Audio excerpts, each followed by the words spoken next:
മനുഷ്യ ജീവിതം അതൊരു അത്ഭുതകരമായ ഒരു പ്രതിഭാസമാണ്, വലിയൊരു ഉത്തരവാദിത്തമാണ്.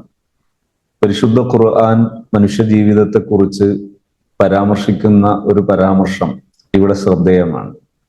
ഇന്നാ അറൽനൽ അമാനത അല സമാവാതി വൽ ജിബാലി വൽ അർളി ഫഅബൈന അൻ യഹ്മിൽനഹാ വഹമലഹൽ ഇൻസാൻ. ആകാശങ്ങൾക്കും പർവ്വതങ്ങൾക്കും ഭൂമിക്കും ഒക്കെ ഏറ്റെടുക്കാൻ പ്രയാസം കാണിച്ച വലിയൊരു ഉത്തരവാദിത്വം അത് ഏറ്റെടുത്തവനാണ് മനുഷ്യൻ. ആ വലിയ ഉത്തരവാദിത്വം എന്നത് അർത്ഥമുള്ള ഒരു ജീവിതം നയിക്കുക എന്നതാണ്. അർത്ഥമുള്ള ജീവിതം എങ്ങനെയായിരിക്കണം? സത്യവിശ്വാസികളെ കുറിച്ച് പറഞ്ഞപ്പോൾ പരിശുദ്ധ ഖുർആൻ പറഞ്ഞു, അല്ലദീന ആമനു വക്കാനു യത്തഖൂൻ. ഈമാനും തഖ്വയും ഉള്ളവർ, അള്ളാഹുവിന്റെ ഔലിയാക്കൾ അഥവാ ശരിയായ വിശ്വാസികൾ, അവരെ പരാമർശിച്ചപ്പോൾ പറഞ്ഞു, ലഹുമുൽ ബുശ്റ ഫിൽ ഹയാത്തി ദുനിയ വഫിൽ ആഖിറ. ദുനിയാവിലെ ജീവിതത്തിലും പരലോക ജീവിതത്തിലും സന്തോഷമുള്ളവനാണ് യഥാർത്ഥ വിശ്വാസി. ലാ തഹ്നു വലാ തഹ്സനു വഅൻതുമുൽ അഅലൗന ഇൻ കുൻതും മുഅ്മിനീൻ. നിങ്ങൾ വിശ്വാസികളാണെങ്കിൽ നിങ്ങൾ ഉന്നതരാണ്. നിങ്ങൾ ഒരിക്കലും ദുഃഖിച്ചിരിക്കുകയോ മുഷിഞ്ഞിരിക്കുകയോ ചെയ്യേണ്ടവരല്ല. മനുഷ്യന്റെ ജീവിതം പവിത്രമാകുന്നത് എപ്പോഴാണ്? മനുഷ്യൻ അല്ലദീന യുഅ്മിനൂന ബിൽ ഗൈബി വയുഖീമൂന സ്വലാത്ത വയുഅ്തൂന സകാത്ത. പരിശുദ്ധ ഖുർആൻ പഠിപ്പിക്കുന്ന ഒരു സത്യവിശ്വാസിയുടെ ആക്ഷൻ മോഡ് അഥവാ പ്രവർത്തന രീതി, അത് തൻ്റെ ദൃഷ്ടിയിൽ പെട്ടിട്ടില്ലെങ്കിൽ പോലും ചില സത്യങ്ങളെ വിശ്വസിക്കുകയും അതിൻ്റെ പേരിലുള്ള ഒരു ജീവിത രീതിയെ ജീവിത വ്രതമാക്കി ജീവിത രീതിയാക്കി സ്വീകരിക്കുകയും ചെയ്യുന്നതാണ് അല്ലദീന യുഅ്മിനൂന ബിൽ ഗൈബ്. ദൃഷ്ടിയിൽ പെട്ടിട്ടില്ലെങ്കിൽ പോലും ആ സത്യങ്ങളിൽ വിശ്വസിക്കുക. എന്നിട്ട് വിശ്വാസത്തിന്റെ പേരിലുള്ള ജീവിത ധാരയാണ് യുഖീമൂന സ്വലാത്ത, നിസ്കാരം നിലനിർത്തുക, വയുഅ്തൂന സകാത്ത, സാമ്പത്തിക വിഷയങ്ങളിലെ സക്കാത്ത് എന്ന നിയമത്തെ അനുസരിക്കുക. അങ്ങനെ തുടങ്ങിയിട്ടുള്ള ജീവിത വ്രതം ഒരു വിശ്വാസിയുടേത് ഫോളോ ചെയ്യുക. ചുരുക്കി പറഞ്ഞാൽ ഒരു വിശ്വാസി അവന്റെ ജീവിതം എപ്പോഴും ധന്യമാണ്, മൂല്യമുള്ളതാണ്, സമയബോധമുള്ളതാണ്. ആരോഗ്യം, സമ്പത്ത്, സന്തോഷം, ഈ നേട്ടങ്ങളെല്ലാം അനുഭവിച്ച് ജീവിക്കാനുള്ളതാണ് ഒരു വിശ്വാസി. അങ്ങനെ വിശ്വസിക്കുമ്പോഴെല്ലാം, അങ്ങനെ ജീവിക്കുമ്പോഴെല്ലാം അവൻ പ്രതിഫലാർഹനാകുന്നു എന്നത് വിശ്വാസ ജീവിതത്തെ അത്ഭുതപ്പെടുത്തുന്ന ഒരു വലിയ ചിന്താഗതിയാണ്. റസൂലുള്ളാഹി സ്വല്ലല്ലാഹു അലൈഹി വസല്ലമ തങ്ങളുടെ ഒരു പ്രസ്താവന കാണാം, അജബൻ ലി അംറിൽ മുഅ്മിൻ. ഒരു വിശ്വാസിയുടെ കാര്യം ഏറെ അത്ഭുതമാണ്. ഇൻ അസ്വാബത്തുഹു സറാഉ ശക്കറ ഫകാന ഖൈറൻ ലഹു. ഒരു നല്ല സന്തോഷഘട്ടം അതേതുമാകാം, സാമ്പത്തിക ശേഷി, ആരോഗ്യം, പേര്, പ്രശസ്തി, സ്ഥാനം, ഇങ്ങനെ എന്തൊക്കെയാണോ നേട്ടങ്ങൾ ഏത് ലഭിക്കുമ്പോഴും ശക്കറ, അവനെല്ലാം ഗ്രാറ്റിറ്റ്യൂഡ് ഫുൾ ആയിട്ട് ജീവിക്കുക, ഹംദുള്ള, ശുക്റുള്ള ജീവിതം നയിക്കുക. ഫകാന ഖൈറൻ ലഹു, വീണ്ടും അത് പ്രതിഫലാർഹമാണ്, വീണ്ടും നന്മ അള്ളാഹു തരും. ലൈൻ ശക്കർത്തും ല അസീദന്നക്കും. വീണ്ടും വീണ്ടും അള്ളാഹു ശുക്റുള്ളവർക്ക്, താങ്ക്സ്, ഗ്രാറ്റിറ്റ്യൂഡ് ഉള്ളവർക്ക്, നന്ദിബോധമുള്ളവർക്ക് വീണ്ടും വീണ്ടും ധാരാളം അള്ളാഹു തരും. ഇത് അള്ളാഹുവിന്റെ സമീപന രീതിയാണ്. ഈ സമീപന രീതി മനസ്സിലാക്കി ജീവിക്കുന്ന ഒരാൾ അവരുടെ ജീവിതത്തിലെ ഏത് മേഖലയിലും അവന് സന്തോഷം അനുഭവിച്ച് ജീവിക്കാം, ആരോഗ്യം അനുഭവിച്ച് ജീവിക്കാം, വെൽത്ത്, ഐശ്വര്യം അനുഭവിച്ച് ജീവിക്കാം. ഇതെല്ലാം സത്യവിശ്വാസിക്ക് അള്ളാഹു അനുവദിച്ചതാണ്. ആരോഗ്യം, നല്ല പാനീയങ്ങൾ അനുവദിച്ചു, നല്ല ഭക്ഷണം അനുവദിച്ചു. അതേ സമയത്ത് ആരോഗ്യം നശിപ്പിക്കുന്ന മദ്യം അത് വേണ്ടെന്ന് പറഞ്ഞു. ആരോഗ്യം നശിപ്പിക്കുന്ന, ആരോഗ്യത്തിന് ഹാനികരമാകുന്ന മറ്റു ലഹരി വേണ്ടെന്ന് പറഞ്ഞു. എന്നാൽ ആരോഗ്യത്തിന് ഉപകാരപ്പെടുന്നവ അനുവദിച്ചു. അത് ആരോഗ്യത്തിന് ഉപകാരപ്പെടുന്ന അളവിൽ ഉപയോഗപ്പെടുത്താൻ മാർഗനിർദ്ദേശവും നൽകി. സന്തോഷം, ഒരു മനുഷ്യന് സന്തോഷം കൈവരിക്കാൻ ആവശ്യമായ മാർഗനിർദ്ദേശങ്ങളെല്ലാം നൽകി. സത്യം പറയുകയാണെങ്കിൽ ചില ആംഗിളിലൂടെ നോക്കുകയാണെങ്കിൽ ദുനിയാവിലെ ജീവിതത്തിന് ചില അപജയങ്ങൾ കാണാം പരലോക ജീവിതത്തിലേക്ക് ചേർത്തി നോക്കുമ്പോൾ. ആ അപജയങ്ങൾ മനസ്സിലാക്കി സങ്കടപ്പെട്ട് ജീവിക്കണോ? വേണ്ട. എന്ത് ചെയ്യണം? ഒരു സത്യവിശ്വാസി മനസ്സിൽ ഒരു വിഷമം തോന്നിയാൽ ആ വിഷമത്തെ കളയണം, എന്നിട്ട് സന്തോഷത്തോടെ ജീവിക്കണം. അതാണ് ലാ തഹിനു വലാ തഹസനു, അസ്സബ്ർ, ക്ഷമ. ലാ തഹിനു, നിങ്ങൾ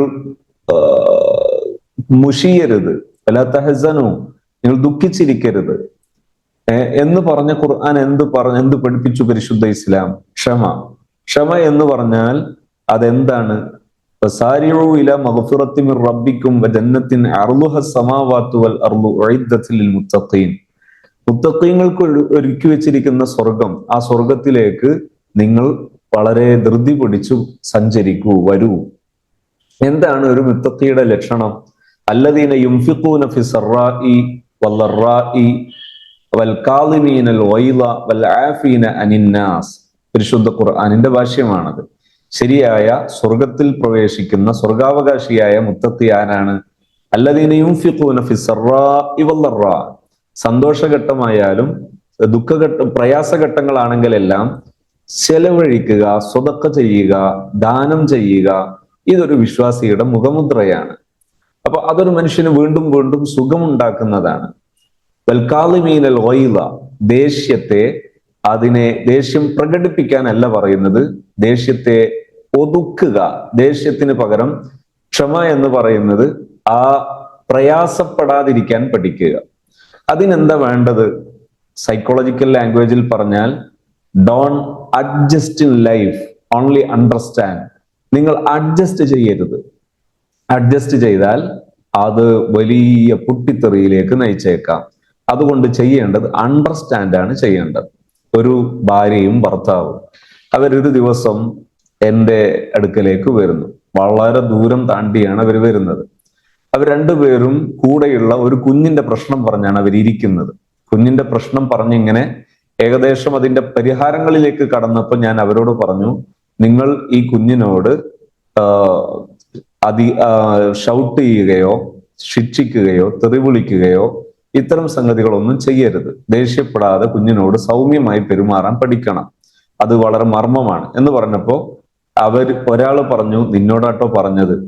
തിരിച്ചു മറ്റേയാൾ പറഞ്ഞു, നിങ്ങളോടും കൂടിയാ പറഞ്ഞത്. അവർ രണ്ടാളും തുടങ്ങി തർക്കം. ആ തർക്കം എവിടെ എത്തി എന്ന് പറഞ്ഞാൽ, ഒരു കക്ഷി പറയുന്നു, ഞാൻ പണ്ട് തുടക്കത്തിലേ പറഞ്ഞതാ നമുക്ക് പിരിയാ, നിങ്ങൾക്ക് എന്നെ ഉൾക്കൊള്ളാൻ കഴിയില്ല എന്ന് വൈഫ് പറയുന്നു. ഭർത്താവ് പറയുന്നു, ഞാൻ ചെയ്ത ഏതെങ്കിലും ഒരു തെറ്റ് ചൂണ്ടിക്കാണിച്ച് പറയുകയാണെങ്കിൽ ഞാൻ തിരുത്താം. ഇല്ലാത്ത കാര്യങ്ങളുടെ പേരിൽ ആക്ഷേപം ഉന്നയിച്ചാൽ ഒരു പക്ഷേ എനിക്ക് ദേഷ്യം വന്നേക്കാം. അതുകൊണ്ട് ദയവായിട്ട് തെറ്റെന്തുണ്ടെങ്കിൽ പറഞ്ഞാലും ഞാൻ തിരുത്താൻ റെഡിയാണ്. അപ്പോ മറുകക്ഷി, തെറ്റില്ലാതെ ഞാൻ പറയോ, എനിക്ക് തോന്നിയത് കൊണ്ടല്ലേ. ഇവർ തർക്കങ്ങൾ മൂർച്ഛിക്കാൻ തുടങ്ങി. അത് ഒരു പരിധി വരെ അപ്രതീക്ഷിതമായുള്ള ഏറ്റുമുട്ടലായപ്പോ ഞാൻ അവരോട് പറഞ്ഞൊരു കാര്യം ചെയ്യാം, നിങ്ങൾ രണ്ടുപേരും ഇപ്പോൾ പുറത്തേക്ക് പോവുക, എന്നിട്ട് കുറച്ച് സമയം കഴിഞ്ഞിട്ട് വരി. അതിൽ ഓരോരുത്തരായിട്ട് ഇരുന്ന് സംസാരിക്കും. അങ്ങനെ ഓരോരുത്തർക്ക് പറയാനുള്ള വിഷയങ്ങൾ പറയും. അപ്പൊ ഭാര്യ പറയുന്നു, എൻ്റെ ഭർത്താവ്, അയാള് കല്യാണം തീരുമാനിച്ചത് മുതൽ തന്നെ അയാൾക്ക് മറ്റു പലരോടും വളരെ സന്തോഷത്തോടെ സംസാരിക്കാൻ അറിയാം, എന്നാൽ അതുപോലെ എന്നോട് സംസാരിക്കുന്നില്ല. മറ്റുള്ളവരോട് കൊഞ്ചിക്കുഴയുന്നത് പോലെ എന്നോട് കൊഞ്ചിക്കുഴഞ്ഞ് സംസാരിക്കാനോ അങ്ങനെയൊന്നും വരുന്നില്ല. എന്നോട് സംസാരിക്കാൻ താല്പര്യം കുറവ്, മറ്റുള്ളവരോട് സംസാരിക്കാൻ വലിയ താല്പര്യം, അത് അപ്പോഴേ ഉണ്ട്. അപ്പോ ഇപ്പോഴെന്താ പ്രശ്നം? ഇപ്പോൾ ഉള്ള 1-2 പ്രശ്നങ്ങൾ പറഞ്ഞു. ആ പ്രശ്നം പറഞ്ഞു തീരുമ്പോൾ തന്നെ അവര് പറഞ്ഞു, അതൊരു പ്രശ്നമല്ല, പക്ഷെ എന്റെ മനസ്സിൽ പഴയത് ഇങ്ങനെ കിടക്കുകയാണ്. അപ്പൊ എന്താ സംഭവിച്ചത്? അന്ന് അഡ്ജസ്റ്റ് ചെയ്തത് ഇന്ന് ബോംബായി പൊട്ടിത്തെറിച്ചു കൊണ്ടേയിരിക്കുകയാണ്. ഇവിടെ പരിശുദ്ധ ഖുർആൻ പറഞ്ഞു, ക്ഷമ എന്ന് പറയുന്നത് ഉൾക്കൊള്ളലാണ്. ഈ ഒരു നിലയിലേക്ക് വരണം. അഥവാ ദേഷ്യത്തെ പ്രകടിപ്പിക്കുന്നതിന് പകരം അണ്ടർസ്റ്റാൻഡ് ചെയ്യുന്നു. ഇതിൽ ഞാൻ അവരോട് ചോദിച്ചു, നിങ്ങളെ ഹസ്ബൻഡിന്റെ പക്ഷത്ത് ഒരു തെറ്റുണ്ടെന്ന്, തെറ്റ് തെളിയിക്കപ്പെട്ടതൊന്നുമില്ല, പകരം ഏതോ ഒരാള് എന്തോ ചില കാര്യങ്ങൾ പറഞ്ഞു എന്നത് മാത്രമാണ് തെളിവ്. ഇരിക്കട്ടെ, അങ്ങനെ ഒരാൾ പറഞ്ഞാൽ സ്വീകരിക്കാൻ പാടുണ്ടോ? ഇല്ല. ഒന്ന്. രണ്ട്, ഇനി അഥവാ തെറ്റുണ്ടെങ്കിൽ, ഒരു ഭർത്താവിന് തെറ്റുണ്ടെങ്കിൽ ഒരു ഭാര്യ എന്ന നിലയിൽ ഭാര്യ ചെയ്യേണ്ടത് എന്താണ്? ഭാര്യ ചെയ്യേണ്ടത് അവർക്ക് പൊറുക്കാൻ സന്നദ്ധമാവുകയാണ് ചെയ്യും. പൊറുക്കുക എന്ന് പറഞ്ഞാൽ രണ്ട് റൂട്ട് ചെയ്യാം. ഒന്ന്, ഭർത്താവിനോട് കലഹിച്ച് ജീവിക്കാം. കലഹിച്ച് ജീവിച്ചാൽ എന്താ നേട്ടം? ആർക്ക നേട്ടം? കലഹിക്കുമ്പോ അങ്ങോട്ടും ഇങ്ങോട്ടും തല്ലിയും കുത്തിയും പറഞ്ഞും ഷണ്ട കൂടിയും ജീവിക്കാം. ഷണ്ട കൂടിയാൽ സന്തോഷം ഉണ്ടാവോ? ഇല്ല. അതിന്റെ പേരിൽ മക്കൾ നശിക്കുന്നു, സ്വന്തം സന്തോഷം നശിക്കുന്നു, മറ്റുള്ളവരുടെ മേൽ മുഖം കെട്ടുപോകുന്നു. അങ്ങനെ ദിനേന സങ്കടപ്പെട്ട് സങ്കടത്തിന് കയ്യും കാലും വെച്ച രൂപമായി ജീവിക്കേണ്ടി വരും. അപ്പൊ എന്താണ് ബെറ്റർ? അവിടെ മറ്റൊരാളുടെ കുറ്റത്തെ വിചാരണ ചെയ്യാൻ നടക്കുന്നതിന് പകരം കുറ്റങ്ങൾക്ക് അതൊക്കെ അതിന്റെ ആൾക്ക് വിട്ടുകൊടുക്കുക. കുറ്റങ്ങൾക്ക് ശിക്ഷിക്കേണ്ടതും അതിന് തീരുമാനം പറയേണ്ടതും പടച്ചോനാണ്. അതേ സ്ഥാനത്ത് നമുക്ക് വിട്ടുവീഴ്ചക്ക് സന്നദ്ധമാണോ? നിങ്ങൾക്ക് ആരെയും തിരുത്താം. അങ്ങനെ ഇത് പറയുന്ന സമയത്ത് അവർ പറഞ്ഞു, നിങ്ങൾക്ക് വിഷമം അറിഞ്ഞുകൂടാത്തത് കൊണ്ടാണ്, അയാൾ എല്ലാ തെറ്റും ചെയ്യുക, ഞാൻ ഇങ്ങനെ പൊറുക്കുക. അപ്പോ ഞാൻ അവരോട് ചോദിച്ചെന്നാ ഓക്കെ, എന്താണ് പരിഹാരം? നമ്മൾ ഇവിടുന്ന് അങ്ങോട്ട് കലഹിച്ചിട്ട് തന്നെ മുന്നോട്ട് പോകല്ലേ, എന്നിട്ട് ഈ അനുഭവങ്ങളൊക്കെ നമുക്കിങ്ങനെ അനുഭവിച്ചു പോകല്ലേ, അതല്ലേ നല്ലത്? അപ്പൊ അവർ കുറച്ചുകൂടെ ആലോചിച്ചു. അവർ പറഞ്ഞു അല്ല, എന്നാലും. അപ്പൊ ഞാൻ പറഞ്ഞു, നിങ്ങളുടെ മുമ്പിൽ രണ്ട് വഴിയുണ്ട്. ഒന്ന്, നിങ്ങൾക്ക് പരസ്പരം ഉൾക്കൊള്ളാം. ഉൾക്കൊള്ളുന്നതിന്റെ രീതി എന്താ? വേണമെങ്കിൽ സമാധാനിക്കാൻ നിങ്ങൾക്ക് ഇങ്ങനെ പറയാം. ഇത് ഒരു പക്ഷത്തിൻ്റെത് പറയുമ്പോൾ മറുപക്ഷം പറയില്ല എന്ന് കരുതരുത്. നിങ്ങൾക്ക് വേണമെങ്കിൽ ഞാൻ പറയാം. ഒരു വിവാഹ ഇടപാട് ആരംഭിക്കുന്ന രീതി, ഒരു പെൺകുട്ടിയുടെ പിതാവ് ഭർത്താവാകാൻ പോകുന്ന ഒരു പുരുഷനോട് പറയുന്നു, ഉസവ്വിജുക അലാമ അമറല്ലാഹു ബിഹി മിൻ ഇംസാക്കിൻ ബിമഅറൂഫിൻ ഔ തസ്രീഹിൻ ബിഇഹ്സാൻ. ഞാൻ നിങ്ങൾക്ക് എൻ്റെ മകളെ ഇണയാക്കി തരുന്നു. എന്താണ് മാനദണ്ഡം? അലാമ അമറല്ലാഹു തആല ബിഹി, അള്ളാഹുവിന്റെ മാർഗനിർദ്ദേശം. മിൻ ഇംസാക്കിൻ ബിമഅറൂഫിൻ, നല്ല രീതിയിൽ കൂടെ ജീവിക്കുക, നല്ല രീതിയിൽ കൂടെ നിർത്തുക. ഇനി കൂടെ നിർത്താൻ കഴിയില്ല എന്ന് ബോധ്യപ്പെട്ടാൽ ഔ തസ്രീഹിൻ ബിഇഹ്സാൻ, നല്ല രീതിയിൽ പരസ്പരം വിട്ടയക്കുക. ഈ വ്യവസ്ഥയിൽ ഭർത്താവിന്റെ കൈപിടിച്ച് പിതാവ് ഭർത്താവിനോട് ഏൽപ്പിച്ചിട്ടുണ്ട്. പകരം ഈ ഭാര്യയെ ഏത് ഉത്തരവാദിത്വം ഏൽപ്പിച്ചിട്ടില്ല? ഭർത്താവിന്റെ ഉത്തരവാദിത്വം ഏൽപ്പിച്ചിട്ടില്ല. അഥവാ ഭാര്യയുടെ റിസ്ക് കുറച്ചു കൊടുത്തിട്ടുണ്ട്. അതുകൊണ്ട് ഞാൻ ഇതിന്റെ പേരിൽ കുറ്റക്കാരിയാകാൻ പോകുന്നില്ല. പകരം എൻ്റെ ഭർത്താവിന് ആവശ്യമായ സ്നേഹം നൽകി അദ്ദേഹത്തെ നല്ല റൂട്ടിലേക്ക് കൊണ്ടുവരാൻ ഞാൻ ശ്രമിച്ചാൽ അതൊരു വലിയ പുണ്യമാണ്. അല്ലാതെ ഞാൻ അതിന്റെ പേരിൽ പണിഷ്ഡ് ആകാൻ പോകുന്നില്ല, ശിക്ഷിക്കപ്പെടാൻ പോകുന്നില്ല, അതാബ്, എനിക്ക് ശിക്ഷയുണ്ടാകാൻ പോകുന്നില്ല. അതുകൊണ്ട് ഞാൻ ഇതിന്റെ പേരിൽ കലഹം കൂടേണ്ട ആവശ്യമില്ല എന്ന് ചിന്തിക്കുകയാണെങ്കിൽ മനസ്സമാധാനം കിട്ടും. ഈ മനസ്സമാധാനം ഉപയോഗപ്പെടുത്താൻ നിങ്ങൾ സന്നദ്ധാണോ? കുറച്ചു കഴിഞ്ഞപ്പോ അവര് സന്നദ്ധായി എന്ന് മാത്രമല്ല, അവര് പറഞ്ഞു, ഇപ്പൊ ഭയങ്കര റാഹത്തുണ്ട് ജീവിതം, ഏതാനും ദിവസങ്ങൾ കൊണ്ട് തന്നെ ജീവിതം സന്തോഷാകാൻ തുടങ്ങി, ഒരുപാട് മനസ്സമാധാനം കിട്ടി. അന്നെങ്ങാനും ആ കലഹത്തിന്റെ റൂട്ടിൽ മുന്നോട്ട് പോയിരുന്നെങ്കിൽ ജീവിതം നഷ്ടപ്പെട്ടു പോയേനെ. ഇങ്ങനെ നൂറുകണക്കിന് സംഭവങ്ങൾ കാണാം. ഞാൻ പലപ്പോഴും ഓർക്കാറുണ്ട്.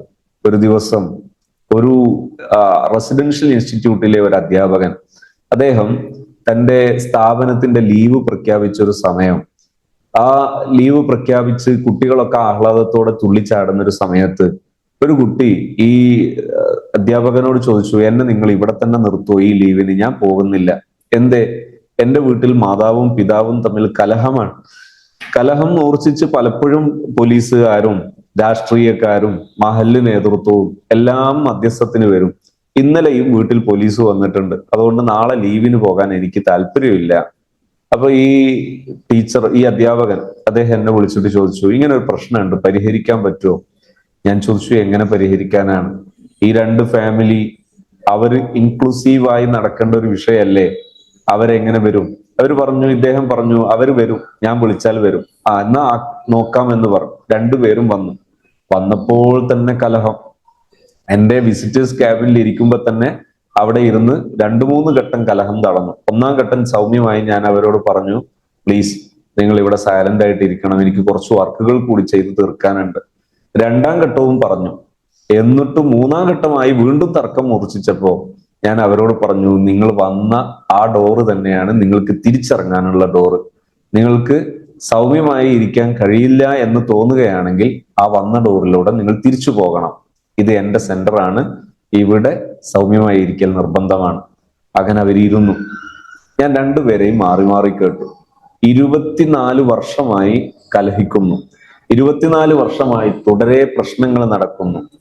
ഇതിന് പരിഹാരം ആര് വിചാരിച്ചാലും നടക്കൂല. രണ്ടു കൂട്ടർ ഒരേ ഭാഷയിൽ പറയുന്നു, ഞങ്ങൾക്ക് പിരിയാം. പക്ഷെ പിരിഞ്ഞതിന് ശേഷമുള്ള കുഴപ്പം, അവിടുന്ന് പിന്നെയും കുഴപ്പമുണ്ടാവും. ആ കുഴപ്പം തീർക്കാൻ ഉസ്താദ് എന്തെങ്കിലും ഒരു സഹായം ചെയ്തു തന്നാൽ മതി. ഞാൻ രണ്ടുപേരെയും മാറി മാറി കേട്ടതിന് ശേഷം അവരോട് പരസ്പരം പെരുമാറാനുള്ള, പരസ്പരം സ്നേഹപ്രകടനം നടത്താനുള്ള ഏതാനും ചില ആക്ടിവിറ്റീസുകൾ പറഞ്ഞു. നിങ്ങൾക്ക് താല്പര്യമുണ്ടെങ്കിൽ ഇങ്ങനെ ചെയ്യാം. അത് പറഞ്ഞു പിരിഞ്ഞു. അതിനുശേഷം ഏതാനും വർഷങ്ങൾക്ക് ശേഷം ഒരു ദിവസം ഞാൻ അങ്ങാടിയിലൂടെ ഒരു സാധനം വാങ്ങി അടുത്ത സാധനം വാങ്ങാനുള്ള ഷോപ്പിലേക്ക് ധൃതിയിൽ പോയിക്കൊണ്ടിരിക്കുമ്പോൾ ഒരു സഹോദരി എന്നെ വിളിക്കുന്നു, ഉസ്താദെ. അപ്പൊ ഞാൻ ജസ്റ്റ് ഒന്ന് ശ്രദ്ധിച്ചു ആരാണ്. ഈ സഹോദരിയുടെ കയ്യിൽ ഒരു കൈ പിടിച്ച് ഉള്ള ഒരു ചെറിയ കുഞ്ഞുണ്ട്. ഈ കുഞ്ഞിനെ അറിയാമോ? എനിക്ക് കുഞ്ഞിനെ അറിയില്ല, അവരെ അറിയില്ല. അവര് പറഞ്ഞു, ഇത് അവിടെ വന്നതിന് ശേഷം ഉണ്ടായ കുട്ടിയാണ്, ഇന്ന സ്ഥലമാണ്. അപ്പൊ നോക്കുമ്പോ ഈ സഹോദരിയാണത്. അവർ പറഞ്ഞു, അതിനുശേഷം അവരൊന്നിച്ച് ജീവിച്ചു, ഒരു കുഞ്ഞുകൂടി ഉണ്ടായി. ഇപ്പോ പിന്നീട് അവർ അതിനുശേഷം ഞാൻ ചില ഫോളോ അപ്പുകൾ പറഞ്ഞിരുന്നു. ആ ഫോളോ അപ്പുകൾ അവർ കംപ്ലീറ്റ് ചെയ്തിട്ടില്ല. അതിൻ്റെതായ ചില പ്രശ്നങ്ങൾ പിന്നീട് അവശേഷിക്കുന്നുവെങ്കിലും ഞാൻ സൂചിപ്പിച്ചത് സ്നേഹപ്രകടനങ്ങളും പരസ്പരം ഉൾക്കൊള്ളലും ക്ഷമിക്കലുമൊക്കെ വളരെ എളുപ്പമുള്ളതാണ് ചില ഉൾക്കൊള്ളലുകൾ ഉണ്ടായാൽ. ഇതുകൊണ്ട് തന്നെ ലൈഫിൽ നമുക്ക് മനസ്സിലാകേണ്ട ഒന്നാണ് കുടുംബജീവിതം. കുടുംബജീവിതത്തിൽ നാം ഫോളോ ചെയ്യേണ്ട പ്രധാനപ്പെട്ട ചില മൂല്യങ്ങളുണ്ട്, ചില സ്നേഹഭാഷകളുണ്ട്. ആ സ്നേഹഭാഷ കൃത്യമായി ഉപയോഗപ്പെടുത്താൻ നമുക്ക് സാധിച്ചാൽ അവിടെ ഉദിക്കുന്നത്, ജനിക്കാൻ പോകുന്നത്, അവിടെ ഉണ്ടായിത്തീരുന്നത് പുതിയ ഒരു ധന്യമായ ഒരു ജനറേഷനാണ്, അടുത്തൊരു തലമുറയാണ് അവിടെ ജനിക്കാൻ പോകുന്നത്. അടുത്തൊരു ധന്യമായ ഒരു തലമുറക്കാണ് നമ്മൾ അവിടെ രൂപകൽപ്പന ചെയ്യാൻ പോകുന്നത്. എന്നാൽ അവിടെ അതിന് പകരം നാം കലഹിച്ചും പരസ്പരം ശണ്ട കൂടിയും കണക്ക് തീർത്തും ആണ് മുന്നോട്ട് പോകുന്നതെങ്കിൽ അത് വീണ്ടും വീണ്ടും പ്രശ്നങ്ങളിലേക്കുള്ള വഴികളായിട്ട് അത് മാറുകയും ചെയ്യും. അതുകൊണ്ട് തന്നെ നമ്മൾ ഏറ്റവും പ്രധാനമായി മനസ്സിലാക്കേണ്ടത്, ഇപ്പൊ പലപ്പോഴും ഇന്ന് ഒരു ഫാമിലി എൻ്റെ അടുത്ത് വന്നു. അവര് ഒരു കുട്ടിയെയും കൊണ്ടാണ് വരുന്നത്. കുട്ടിയുടെ പ്രശ്നങ്ങളൊക്കെ പറയുമ്പോൾ കുട്ടിയുടെ ചില സ്വഭാവ പ്രശ്നങ്ങളും പഠന പ്രയാസങ്ങളും ഒക്കെ പറഞ്ഞതിന് ശേഷം അവർക്ക് വേണ്ടത് അവരെ അങ്ങനെ തന്നെ ഇവിടെ വെന്റിലേറ്റ് ചെയ്യണം, അവർക്ക് അക്കോമഡേഷനും കൊടുക്കണം, എന്നിട്ട് ഇവിടെ വെച്ച് ശരിയാക്കിയിട്ട് കുട്ടിയെ ശരിയാക്കിയിട്ട് തിരിച്ചു കൊടുക്കണം. ഞാൻ അവരോട് പറഞ്ഞു, കുട്ടിയെ വേണമെങ്കിൽ തൽക്കാലം അങ്ങനെ ചെയ്യാനൊക്കെ നമ്മൾ ട്രെയിനിങ് കിട്ടിയ ഒരു ട്രെയിനർ ഉണ്ടെങ്കിൽ ഒരു പക്ഷെ പറ്റും. പക്ഷെ അതൊരു ശരിയാണോ? സ്വന്തം മാതാവിന്, ജന്മം നൽകിയ മാതാവിനും പിതാവിനും സാധിക്കേണ്ടതല്ലേ ഒരു കുട്ടിയുടെ സ്വഭാവത്തിലും ഒരു കുട്ടിയുടെ ജീവിതത്തിലും ഒരു കുട്ടിയുടെ പഠനത്തിലൊക്കെ ഇടപെടാൻ കഴിയുക എന്നത് ഒരു രക്ഷിതാവിന് കഴിയേണ്ടതാണ്. പക്ഷെ നിലവിൽ പലപ്പോഴും ഹൈലി എഡ്യൂക്കേറ്റഡ് ആയ പ്രൊഫഷണലുകൾക്ക് പോലും സ്വന്തം മക്കളിലെ ഇത്തരം വിഷയങ്ങളിൽ ഇടപെടുന്നിടത്ത് വലിയ പരാജയം നേരിടുന്നത് കാണാം. എന്നാൽ ഇവിടെ എന്ത് ചെയ്യണം? ഏറ്റവും പ്രധാനമായി നടക്കേണ്ടത് ലവിങ് ആണ്. ഞാൻ ചെറിയൊരു അനുഭവം പറയാം. ഒരിക്കൽ ഒരു രക്ഷിതാവ് ഒരു കുട്ടിയെയും കൊണ്ടുവരുന്നു. ആ രക്ഷിതാവ് ഒരു ടീച്ചറാണ്. ആ ടീച്ചറായ രക്ഷിതാവ് കുട്ടിയെ കൊണ്ടുവന്നിട്ട് പറയുന്നു, ഈ കുട്ടിയുടെ ചില പഠന പ്രയാസങ്ങളുണ്ട്, ഒന്ന് പരിഹരിക്കണം. അപ്പോ കുട്ടിക്ക് പഠന പ്രയാസം ഉണ്ടൊക്കെ, വീട്ടിലൊക്കെ തമ്മിലുള്ള റിലേഷൻ അതൊക്കെ ഓക്കെയാണ്, അതൊന്നും നിങ്ങൾ നോക്കണ്ട എന്ന രീതിയിൽ ഈ ടീച്ചർ വളരെ എടുത്തടിച്ച് ചോദിക്കുന്നതിനൊക്കെ ഈ രീതിയിൽ പ്രതികരണം നൽകുന്നു. ആ സമയത്ത് ഈ പ്രതികരണത്തിൽ സംതിങ് സ്പെല്ലിംഗ് മിസ്റ്റേക്ക് കണ്ടപ്പോ ആ ടീച്ചറോട് ചോദിച്ചു, ടീച്ചറെ, നിങ്ങൾക്ക് മനസ്സ് തുറന്ന് സംസാരിക്കാനുള്ള സമയമുണ്ടോ? നിങ്ങളുടെ ഇടയിൽ പ്രശ്നങ്ങളൊന്നും ഇല്ലേ? കാരണം കറക്റ്റ് പ്രശ്നം സ്മെല് ചെയ്യുന്നുണ്ട്. അപ്പൊ കൂടെ വന്ന വല്യമ്മ പറഞ്ഞു, എന്തിനാ കളവ് പറയുന്നത്? വീട്ടിലും മുഴുവനും പ്രശ്നമാണ്, ഇവര് തമ്മിൽ എപ്പോഴും കലഹമാണ്. അത് പറഞ്ഞങ്ങ് തുടങ്ങിയപ്പോൾ ടീച്ചറും കരഞ്ഞു. ഭയങ്കര അറിയപ്പെട്ട ടീച്ചറാണ്, ഭയങ്കര കഴിവുള്ള ടീച്ചറാണ്. പക്ഷേ സ്വന്തം ഫാമിലിയിൽ ഈ വിഷയത്തിൽ വൻ പരാജയമാണ്. അങ്ങനെ അവരുടെ ഈ വെന്റിലേഷൻ ഒക്കെ കഴിഞ്ഞപ്പോ അവർക്ക് കുറെ പറഞ്ഞൊഴിയാനുണ്ടായിരുന്നു. അങ്ങനെ എല്ലാ ആ ആ ലിസണിംഗ് ഒക്കെ കഴിഞ്ഞതിന് ശേഷം അവർക്ക് സ്നേഹഭാഷ പഠിപ്പിച്ചു, ഈ കുട്ടിയോടുള്ള പെരുമാറ്റം പഠിപ്പിച്ചു, പെരുമാറ്റമൊക്കെ പഠിപ്പിച്ചു. ഏതായാലും കുട്ടിക്ക് റമഡി ചില ലേണിംഗ് സ്റ്റൈലും ലേണിംഗ് ഹാബിറ്റ്സും ഒക്കെ ചെറുതായിട്ട് സെറ്റ് ചെയ്ത് കൊടുത്തു. ഒരു മാസം കഴിഞ്ഞിട്ടില്ല, ക്ലാസ് ടെസ്റ്റ് ആണെന്നാണ് ഓർമ്മ. ആ ക്ലാസ് ടെസ്റ്റ് കഴിഞ്ഞിട്ട് ടീച്ചറും കുട്ടിയും വരുന്നു. ആ വരുന്ന സമയത്ത് മുമ്പ് കുട്ടി വന്നിരുന്നത് ഇഴഞ്ഞ് നടന്നിട്ടാണ് വന്നിരുന്നത്. ആ കുട്ടി നമ്മളെ സെന്ററിലേക്ക് വരുന്നത് ചാടി ചാടിയാണ്. കയ്യിൽ 4 പേപ്പറുണ്ട്. അത് ഈ പരീക്ഷ നടന്നതിന്റെ പേപ്പറാണ്. എന്തേ കാരണം? ഈ ടീച്ചർ പറയാണ് ഇവനിക്ക് എപ്പോഴും 0, 50-ൽ 1 മാർക്ക്, 80-ൽ 2 മാർക്ക്, ഇങ്ങനെയൊക്കെയാണ് മാർക്ക് കിട്ടാറുള്ളത്. ഈ കുട്ടി ഈ പ്രാവശ്യം ആഹ്ലാദത്തോടെ കയ്യിൽ ആൻസർ പേപ്പർ, എക്സാമിന്റെ ആൻസർ പേപ്പർ പിടിച്ച് വരാനുള്ള കാരണം എന്താ? ഈ കുട്ടി ഈ പേപ്പർ ഒന്ന് കാണിക്കണം. ആർക്ക് കാണിക്കണം? നമ്മുടെ സെന്ററിലെ ഈ ട്രെയിനർക്ക് കാണിക്കണം. എന്താണ് കുട്ടിക്ക് കാണിക്കാനുള്ളത്? 50-ൽ 49, 50-ൽ 45, 50-ൽ 43, ഈ മാർക്കുകൾ കുട്ടി വാങ്ങിയിരിക്കുന്നു. കുട്ടി മാറി, അടിമുടി മാറി. എവിടെ നിന്നാണ് മാറുന്നത്? രക്ഷിതാവിന്റെ പെരുമാറ്റം.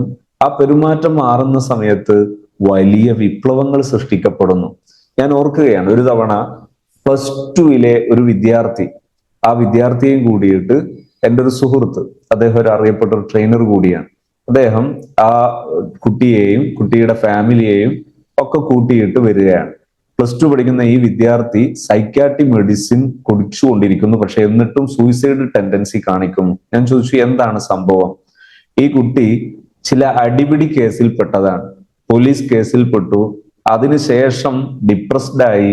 അതിന് പരിഹാരമായിട്ട് ഡോക്ടറെ കാണിച്ചു, മെഡിസിൻ ഉപയോഗിച്ചുകൊണ്ടിരിക്കുകയാണ്. ഈ മെഡിസിൻ ഉപയോഗിച്ചിട്ട് മെഡിസിൻ ഉപയോഗിച്ചിട്ട് കാര്യമായ പരിഹാരങ്ങൾ കാണുന്നുമില്ല. ഇനി വീണ്ടും സൂയിസൈഡ് ടെൻഡൻസി കാണിക്കുമ്പോൾ എന്ത് ചെയ്യും? എന്താണ് പരിഹാരത്തിന് വേണ്ടി ചെയ്യേണ്ടത്? ഞാൻ ഈ കുട്ടിയെ അറ്റൻഡ് ചെയ്തു, കുട്ടിയെ കണ്ടു, സംസാരിച്ചു. വളരെ പണിപ്പെട്ടു. ഏകദേശം മണിക്കൂറുകൾ ഇടവിട്ട് സ്റ്റെപ്പ് ബൈ സ്റ്റെപ്പായിട്ട് കുട്ടിയെ റിലീസ് ചെയ്തെടുത്തപ്പോ കുട്ടി പറഞ്ഞു, ലാസ്റ്റ് ഘട്ടം എത്തിയപ്പോ കുട്ടി പറഞ്ഞു, എന്റെ വലിയൊരു സങ്കടമുണ്ട്, ഞാനതൊന്ന് പറയട്ടെ. യെസ്. കുട്ടി പറഞ്ഞു, ഞാൻ ഇത്തരം ഈ ഏടാകൂടങ്ങളിലൊന്നും ചെന്ന് പെടില്ലായിരുന്നു. എൻ്റെ പിതാവ് എനിക്ക് ക്യാഷ് അയക്കും, എനിക്ക് ആവശ്യമായ ഫീസൊക്കെ പിതാവ് അയക്കും, ആവശ്യമായ ഉപകരണങ്ങളോ ഡ്രസ്സോ വേണ്ടതൊക്കെ പിതാവ് വാങ്ങിച്ചൊക്കെ തരും. പക്ഷേ എൻ്റെ പിതാവ് എന്നെ ഫോണിൽ വിളിക്കുന്നുണ്ടെങ്കിൽ ആകെ വിളിക്കാറുള്ളത്, നീ എക്സാമിൽ കൃത്യമായി പഠിച്ച്, എക്സാമിന് വേണ്ടി പഠിച്ചിരുന്നോ? മാർക്ക് എത്രയുണ്ട്? എന്തുകൊണ്ട് നീ അവിടെ അത് ചെയ്തില്ല? എന്താണ് നീ ഇങ്ങനെ?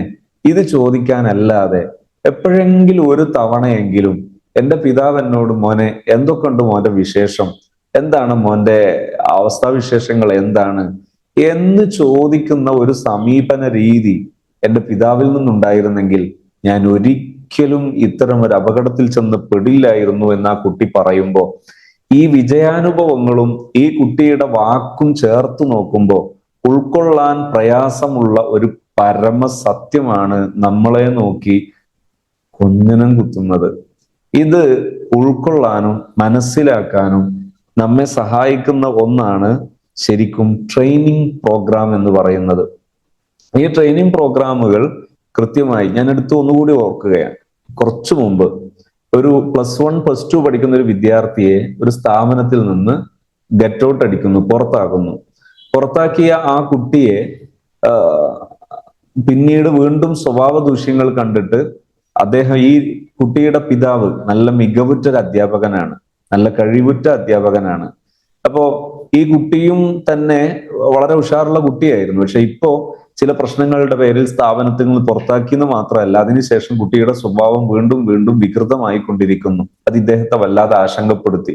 അദ്ദേഹം നമ്മുടെ ഹാപ്പി സോണിന്റെ ഒരു സെന്ററിൽ, തിരൂരിലെ സെന്ററിലാണെന്നാണ് എൻ്റെ ഓർമ്മ, അവിടെ വന്നു. അവിടെ നിന്ന് അദ്ദേഹം ഈ കുട്ടിയുടെ പ്രശ്നങ്ങളൊക്കെ പറഞ്ഞു. ഞാൻ പറഞ്ഞു, പാരന്റ്സ് 2 പേരും വരണം. 2 പേരും വന്നു. രണ്ടുപേരെയും ഞാൻ കേട്ടു, കുട്ടിയെയും കേട്ടു. ശേഷം ഞാൻ അവരോട് പറഞ്ഞു, നിങ്ങൾ കുട്ടിയോടുള്ള പെരുമാറ്റം നല്ല നിലവാരമുള്ളതാക്കുക. പ്രവാചകർ സല്ലല്ലാഹു അലൈഹി വസല്ലം തങ്ങൾ പഠിപ്പിച്ചതുപോലെ അക്രിമു ഔലാദക്കും, നിങ്ങൾ മക്കളോട് വളരെ ഡീസന്റ് ആയിട്ടുള്ള, റെസ്പെക്ട്ഫുൾ ആയിട്ടുള്ള പെരുമാറ്റം, ബഹുമാനപൂർവമുള്ള പെരുമാറ്റം അത് പരിശീലിക്കുക. കുട്ടിയോട് നിങ്ങൾ ഒന്ന് പുഞ്ചിരിക്കുക. അപ്പൊ ഈ രക്ഷിതാവ് ചോദിച്ചു, എന്തെങ്കിലും ഒരു കാരണം വേണ്ടേ കുട്ടിയോട് റെസ്പെക്റ്റീവായിട്ട് പെരുമാറാൻ? അത് വേണമായിരുന്നോ? ഇവിടെയാണ് നമുക്ക് മിസ്റ്റേക്ക്. സത്യത്തിൽ ഒരു കുട്ടി രാവിലെ എഴുന്നേറ്റ് വരുന്നു, അതിനു മുമ്പ് ഒന്നും പ്രത്യേകിച്ച് ഗുണങ്ങളൊന്നും പറയാനില്ല. ആ സമയത്ത് എന്തുകൊണ്ട് ഒരു കുട്ടിയുടെ മുഖത്ത് നോക്കി പുഞ്ചിരിച്ചുകൂടാ? എന്തുകൊണ്ട് ഒരു പിതാവും ഒരു മാതാവും ഒരു കുട്ടിയും തമ്മിൽ ഒന്ന് സലാം പറഞ്ഞുകൂടാ? എന്തുകൊണ്ട് ഒരു സന്തോഷത്തോടെയുള്ള ഒരു ഫേസ് ടു ഫേസ് ആ അഭിമുഖം എന്തുകൊണ്ട് പറ്റില്ല? ശരിക്ക് മാനുഷിക മൂല്യമുള്ളവർ ഫോളോ ചെയ്യേണ്ട, നിലനിർത്തേണ്ട ഒരു പെരുമാറ്റ രീതി അല്ലായിരുന്നു അത്. എവിടെയാ നമുക്ക് പിഴച്ചത്? ഞാൻ അവരോട് പറഞ്ഞു, നിരുപാധികം ആ കുട്ടിയെ നിങ്ങൾക്ക് അക്സെപ്റ്റ് ചെയ്യാൻ പറ്റണം. അങ്ങനെയാണെങ്കിൽ പരിഹാരം ഉണ്ടാകും. നിസ്കാരത്തിന് പ്രശ്നമുണ്ടല്ലോ, എന്ത് ചെയ്യണം? നിങ്ങളൊന്നും പറയാതിരുന്നാൽ മതി, കുട്ടി സ്വയം നിസ്കരിക്കട്ടെ. അപ്പോ കുട്ടി വായിക്കുന്നില്ലല്ലോ, നിങ്ങൾ പറയണ്ട, കുട്ടി സ്വയം ചെയ്യട്ടെ. ഒരാഴ്ച കഴിഞ്ഞതിന് ശേഷം ആവേശപൂർവ്വം ആ രക്ഷിതാവ് വിളിക്കുന്നു. ആ രക്ഷിതാവ് വന്നു. രക്ഷിതാവ് പറഞ്ഞു, ഇപ്പോഴാണ് എനിക്ക് കാര്യങ്ങൾ മനസ്സിലായത്. ഞാൻ ഇതേ പെരുമാറ്റം എൻ്റെ വീട്ടിൽ തന്നെയുള്ള മറ്റു 2 മക്കളോടും കൂടി പെരുമാറിയപ്പോ നിസ്കരിക്കാൻ ഒരുപാട് പറയേണ്ടിയിരുന്നു മക്കളോട്. പക്ഷേ ഈ ഒരാഴ്ചയായിട്ട് കുട്ടികൾ സ്വയം നിസ്കരിക്കുന്നു. പഠിക്കാൻ കുറെ പറയണമായിരുന്നു, എന്നാലും പഠിക്കില്ലായിരുന്നു. പക്ഷെ ഇപ്പോൾ കുട്ടി സ്വയം പഠിക്കുന്നു, പഠിക്കാൻ വേണ്ടി പ്രത്യേകം പറയേണ്ടി വരുന്നില്ല.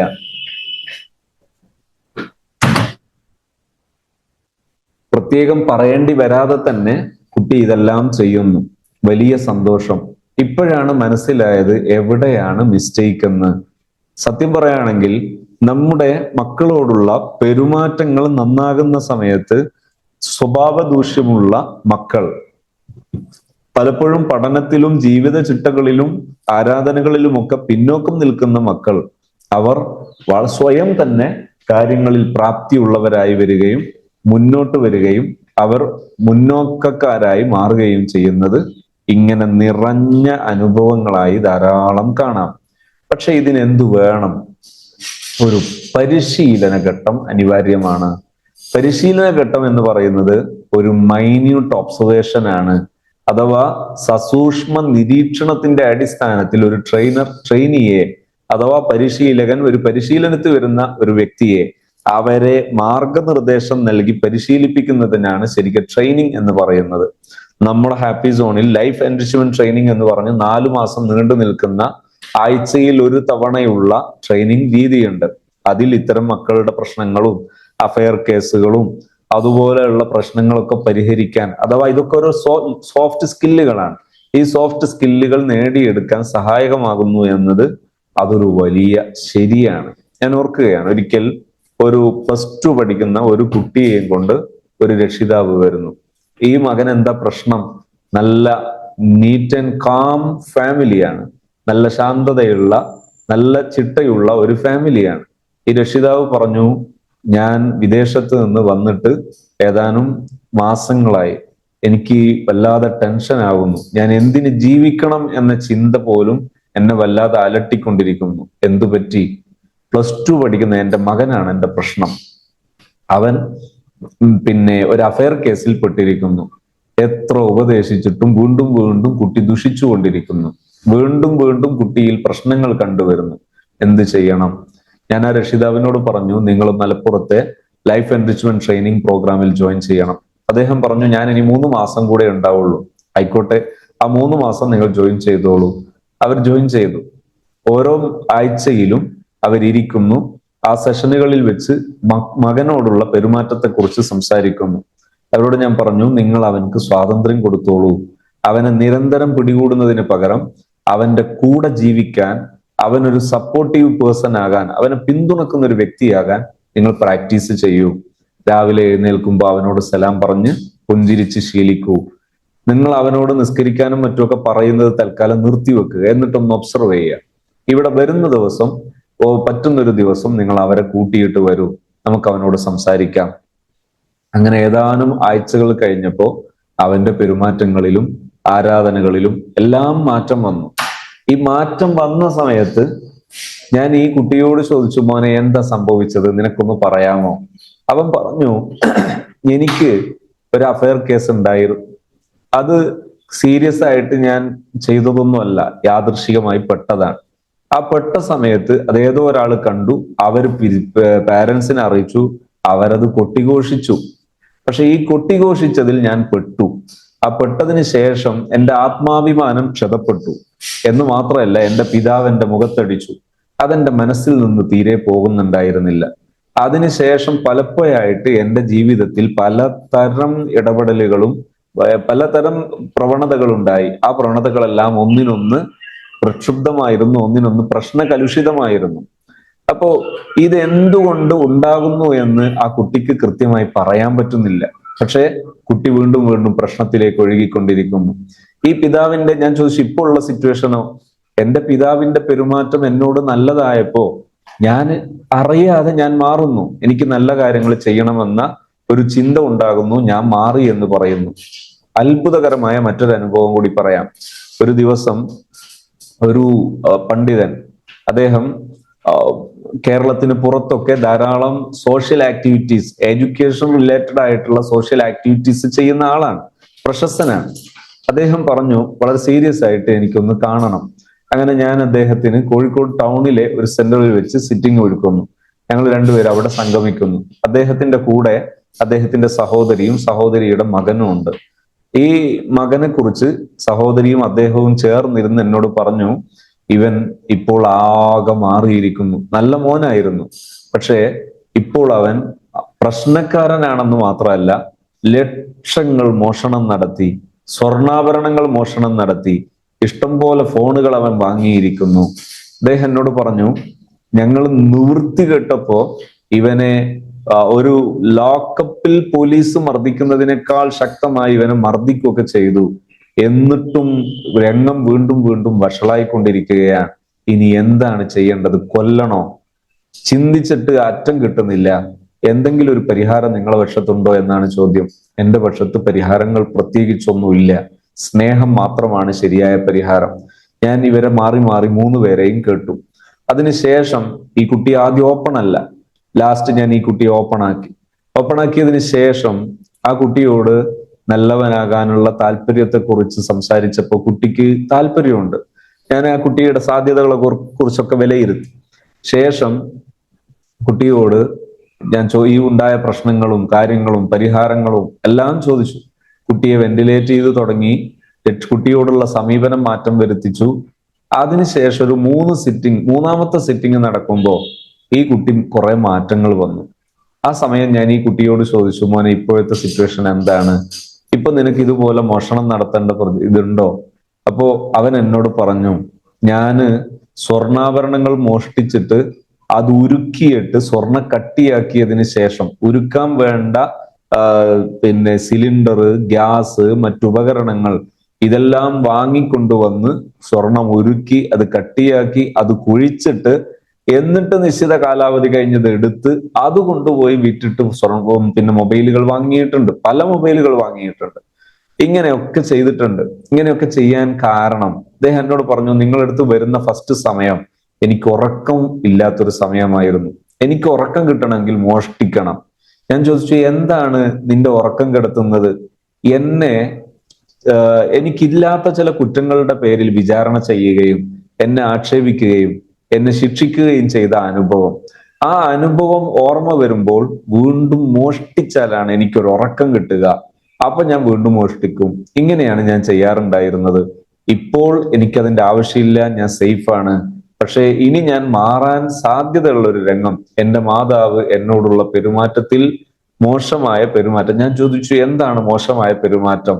എപ്പോഴും സംശയിക്കുക, എപ്പോഴും നിസ്സാര കാരണങ്ങൾ പേരിൽ കുറ്റപ്പെടുത്തുക, സംശയ ദൃഷ്ടിയ മാർഗനിർദ്ദേശങ്ങൾ പറയുക, അവിടെ പോകരുത്, അയാളെ കാണരുത്, ഇങ്ങനെ തുടങ്ങിയിട്ടുള്ള കുറെ മാർഗനിർദ്ദേശങ്ങൾ.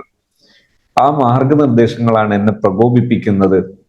എന്നെ ഒരാളായി കാണുന്നതിന് പകരം എന്നിങ്ങനെ ഒരു തരം അടച്ചുപൂട്ടേണ്ട ഒരു ജീവിയായി കാണുന്നത് എന്തുകൊണ്ട്? ഇതാണ് എന്റെ പ്രശ്നം. ഞാൻ ആ കുട്ടിയുടെ ഇതൊക്കെ കേട്ടതിന് ശേഷം ഈ മാതാവിനോട് പറഞ്ഞു, നിങ്ങൾ രണ്ടുപേരും ഒന്നിച്ച് ജീവിക്കണം, നിങ്ങൾ പരസ്പരം ഒന്നിച്ച് ദിവസവും സമയം ചെലവഴിക്കണം. അപ്പൊ എന്നോട് പറഞ്ഞു, ഞാൻ എൻ്റെ വീട്ടിലാകുമ്പോ ഞാൻ എൻ്റെ മോനെ ഭർത്താവിന്റെ വീട്ടിലാക്കും, ഭർത്താവിന്റെ വീട്ടിൽ നിൽക്കുമ്പോൾ മോനെ ഞാൻ എൻ്റെ വീട്ടിലേക്ക് മാറ്റും, ഇങ്ങനെ പരസ്പരം മാറ്റുകയാണ്, കാരണം ഞാനും അവന് ഒത്തുപോകൂല. ഞാൻ പറഞ്ഞത് പറ്റില്ല, നിങ്ങൾ ഒത്തുപോകണം, അതിനു വേണ്ട സഹായം വേണമെങ്കിൽ നമുക്ക് ചെയ്യാം, പക്ഷെ നിങ്ങൾ ഒത്തുപോയേ പറ്റൂ. അല്ലെങ്കിൽ ഈ കുട്ടി ഈ ജീവിതത്തിൽ ഇനി വെന്റിലേറ്റ് ചെയ്യാനോ ട്രാൻസ്ഫർ ചെയ്തെടുക്കാനോ പറ്റുമെന്ന് തോന്നുന്നില്ല, മാറ്റിയെടുക്കാൻ പറ്റുമെന്ന് തോന്നുന്നില്ല. കാരണം ഇനിയും പ്രശ്നങ്ങൾ വരും. കഴിഞ്ഞ കാല മെമ്മറികൾ ഈ കുട്ടിയുടെ മനസ്സിൽ നിന്ന് പൂർണ്ണമായി എടുത്തു മാറ്റാൻ പറ്റിയിട്ടില്ലെങ്കിൽ വീണ്ടും അത് അടുത്ത പ്രശ്നങ്ങളിലേക്കുള്ള സഞ്ചാരപഥമായി അത് മാറിയേക്കാം. അതുകൊണ്ട് മാറ്റം വേണം. അപ്പൊ ഈ രക്ഷിതാവിന്റെ അടുത്താണ് പ്രശ്നം. അവർ പറഞ്ഞു, എനിക്കത് പറ്റും തോന്നില്ല. നമ്മൾ ഉൾക്കൊള്ളേണ്ട പ്രധാനപ്പെട്ട ഭാഗങ്ങൾ, ഈ രക്ഷിതാവിന് വീണ്ടും പരിശീലനങ്ങൾ കിട്ടുന്ന സമയത്ത് അവർ മാറുന്നുണ്ട്. പക്ഷെ എന്റെ വിഷയം ഇതാണ്, കുട്ടികളിലെ പഠന സ്വഭാവ പ്രശ്നങ്ങളിലെ മർമ്മപ്രധാനമായ പരിഹാര കേന്ദ്രം രക്ഷിതാക്കളാണ്, ദെൻ ടീച്ചേഴ്സ് ആണ്. അതുകൊണ്ട് നാം ഇത് മനസ്സിലാക്കി പരിഹാരങ്ങളിലേക്ക് വരികയാണെങ്കിൽ ഒരുപാട് പരിഹാരം ഉണ്ടാകും. ഈ അടുത്ത് ഒരു കുട്ടി, ആ കുട്ടിയുടെ പ്രശ്നം എന്താണ്? +1 പരീക്ഷ കഴിഞ്ഞു, പിന്നെ ഇപ്പൊ +2 പരീക്ഷയിലാണ് ഇരിക്കുന്നത്. കുട്ടി പഠനത്തിൽ വളരെ ബാക്കോട്ടാണ്, പഠനത്തിൽ ഒട്ടും ശ്രദ്ധിക്കുന്നില്ല. എന്താണ് പ്രശ്നം? എല്ലാ സമയവും ഫോൺ ഉപയോഗമാണ് പ്രശ്നം. ഈ കുട്ടിയോട് ചോദിച്ചു, മോനെ ശരിയാണോ? ശരിയാണ്. അങ്ങനെ സമയമെടുത്തു. 2-3 മാറി മാറി സ്റ്റെപ്പ് ഇത് കഴിഞ്ഞതിന് ശേഷം, വെന്റിലേഷൻ കഴിഞ്ഞതിന് ശേഷം ഞാൻ ആ കുട്ടിയോട് ചോദിച്ചു, മോനെ നിനക്ക് തിരുത്തണമെന്ന് താല്പര്യമുണ്ടോ? ഉണ്ട്. പഠിക്കണം താല്പര്യമുണ്ടോ? ഉണ്ട്. ഇവിടുന്ന് അങ്ങോട്ട് ഫോൺ ഉപയോഗം കുറക്കാൻ പറ്റുമോ? യെസ്, കുറക്കാം. പെട്ടെന്ന് കുറക്കാൻ കഴിയില്ല കേട്ടോ. അപ്പൊ ഞാൻ ഈ രക്ഷിതാവിനോടും കുട്ടിയോടും പരസ്പരം സംസാരിച്ചതിന് ശേഷം ധാരണയിലെത്തി, രണ്ടുപേരും ധാരണയിലെത്തി, ഫോണും ആവശ്യമില്ല, ഫോൺ ഉപേക്ഷിക്കാം. പക്ഷെ രക്ഷിതാവിനോട് ഞാൻ പറഞ്ഞു, നിങ്ങൾ ഒബ്സർവ് ചെയ്യാം, പക്ഷെ കുറ്റപ്പെടുത്തണ്ട, നിരന്തരം പിന്നാലെ കൂടണ്ട. കുട്ടി വീണ്ടും ഫോൺ ഉപയോഗിക്കുമ്പോൾ നിങ്ങൾ ഇപ്പോഴൊന്നും പറയണ്ട, നെക്സ്റ്റ് വീക്കിൽ നിങ്ങൾ സിറ്റിംഗ് എടുക്കുന്ന സമയത്ത് മാത്രം പറഞ്ഞാൽ മതി. രണ്ടാമത്തെ സിറ്റിങ്ങിന് വന്നപ്പോൾ കുട്ടി ഫോൺ ഉപയോഗിക്കുന്നുണ്ട്, പക്ഷെ നേരത്തെയുള്ള കഠിനമായ ആ അഡിക്ഷൻ ലെവൽ മാറിയിട്ടുണ്ട്. രണ്ടാമത്തെ സ്റ്റെപ്പിൽ ഞാൻ ചോദിച്ചു, ഇനി ഫോൺ ഉപയോഗം മാറ്റിവെക്കാൻ കഴിയോ? സ്വയം ചെയ്യാൻ പറ്റുമോ? യെസ്, എനിക്ക് കഴിയും. രണ്ടാമത്തെ സ്റ്റെപ്പ് കഴിഞ്ഞപ്പോൾ കുട്ടിക്ക് പിന്നെ ഫോൺ ആവശ്യമില്ല എന്നല്ല, കുട്ടി ഫോൺ ഉപയോഗിക്കും, പക്ഷെ അത് പഠിക്കാൻ ആവശ്യം മാത്രമേ ഉപയോഗിക്കുന്നുള്ളൂ, മറ്റുള്ളത് കുട്ടിക്ക് ഉപയോഗിക്കാൻ ആവശ്യമില്ല. അങ്ങനെ കുട്ടിക്ക് സപ്പോർട്ടീവ് പേഴ്സൺ ആയി നിൽക്കാൻ ഒരാൾക്ക് പറ്റിയാൽ, ഒരു പാരന്റിന് പറ്റിയാൽ, തീർച്ചയായും അവർക്ക് മൊബൈൽ അഡിക്ഷനിൽ നിന്ന് മാറാൻ കഴിയും. ചെറിയ മക്കൾക്ക് മൊബൈൽ അഡിക്ഷൻ, ആകെ ചെയ്യേണ്ടത് മൊബൈൽ കൊടുക്കാതിരുന്നാൽ മതി.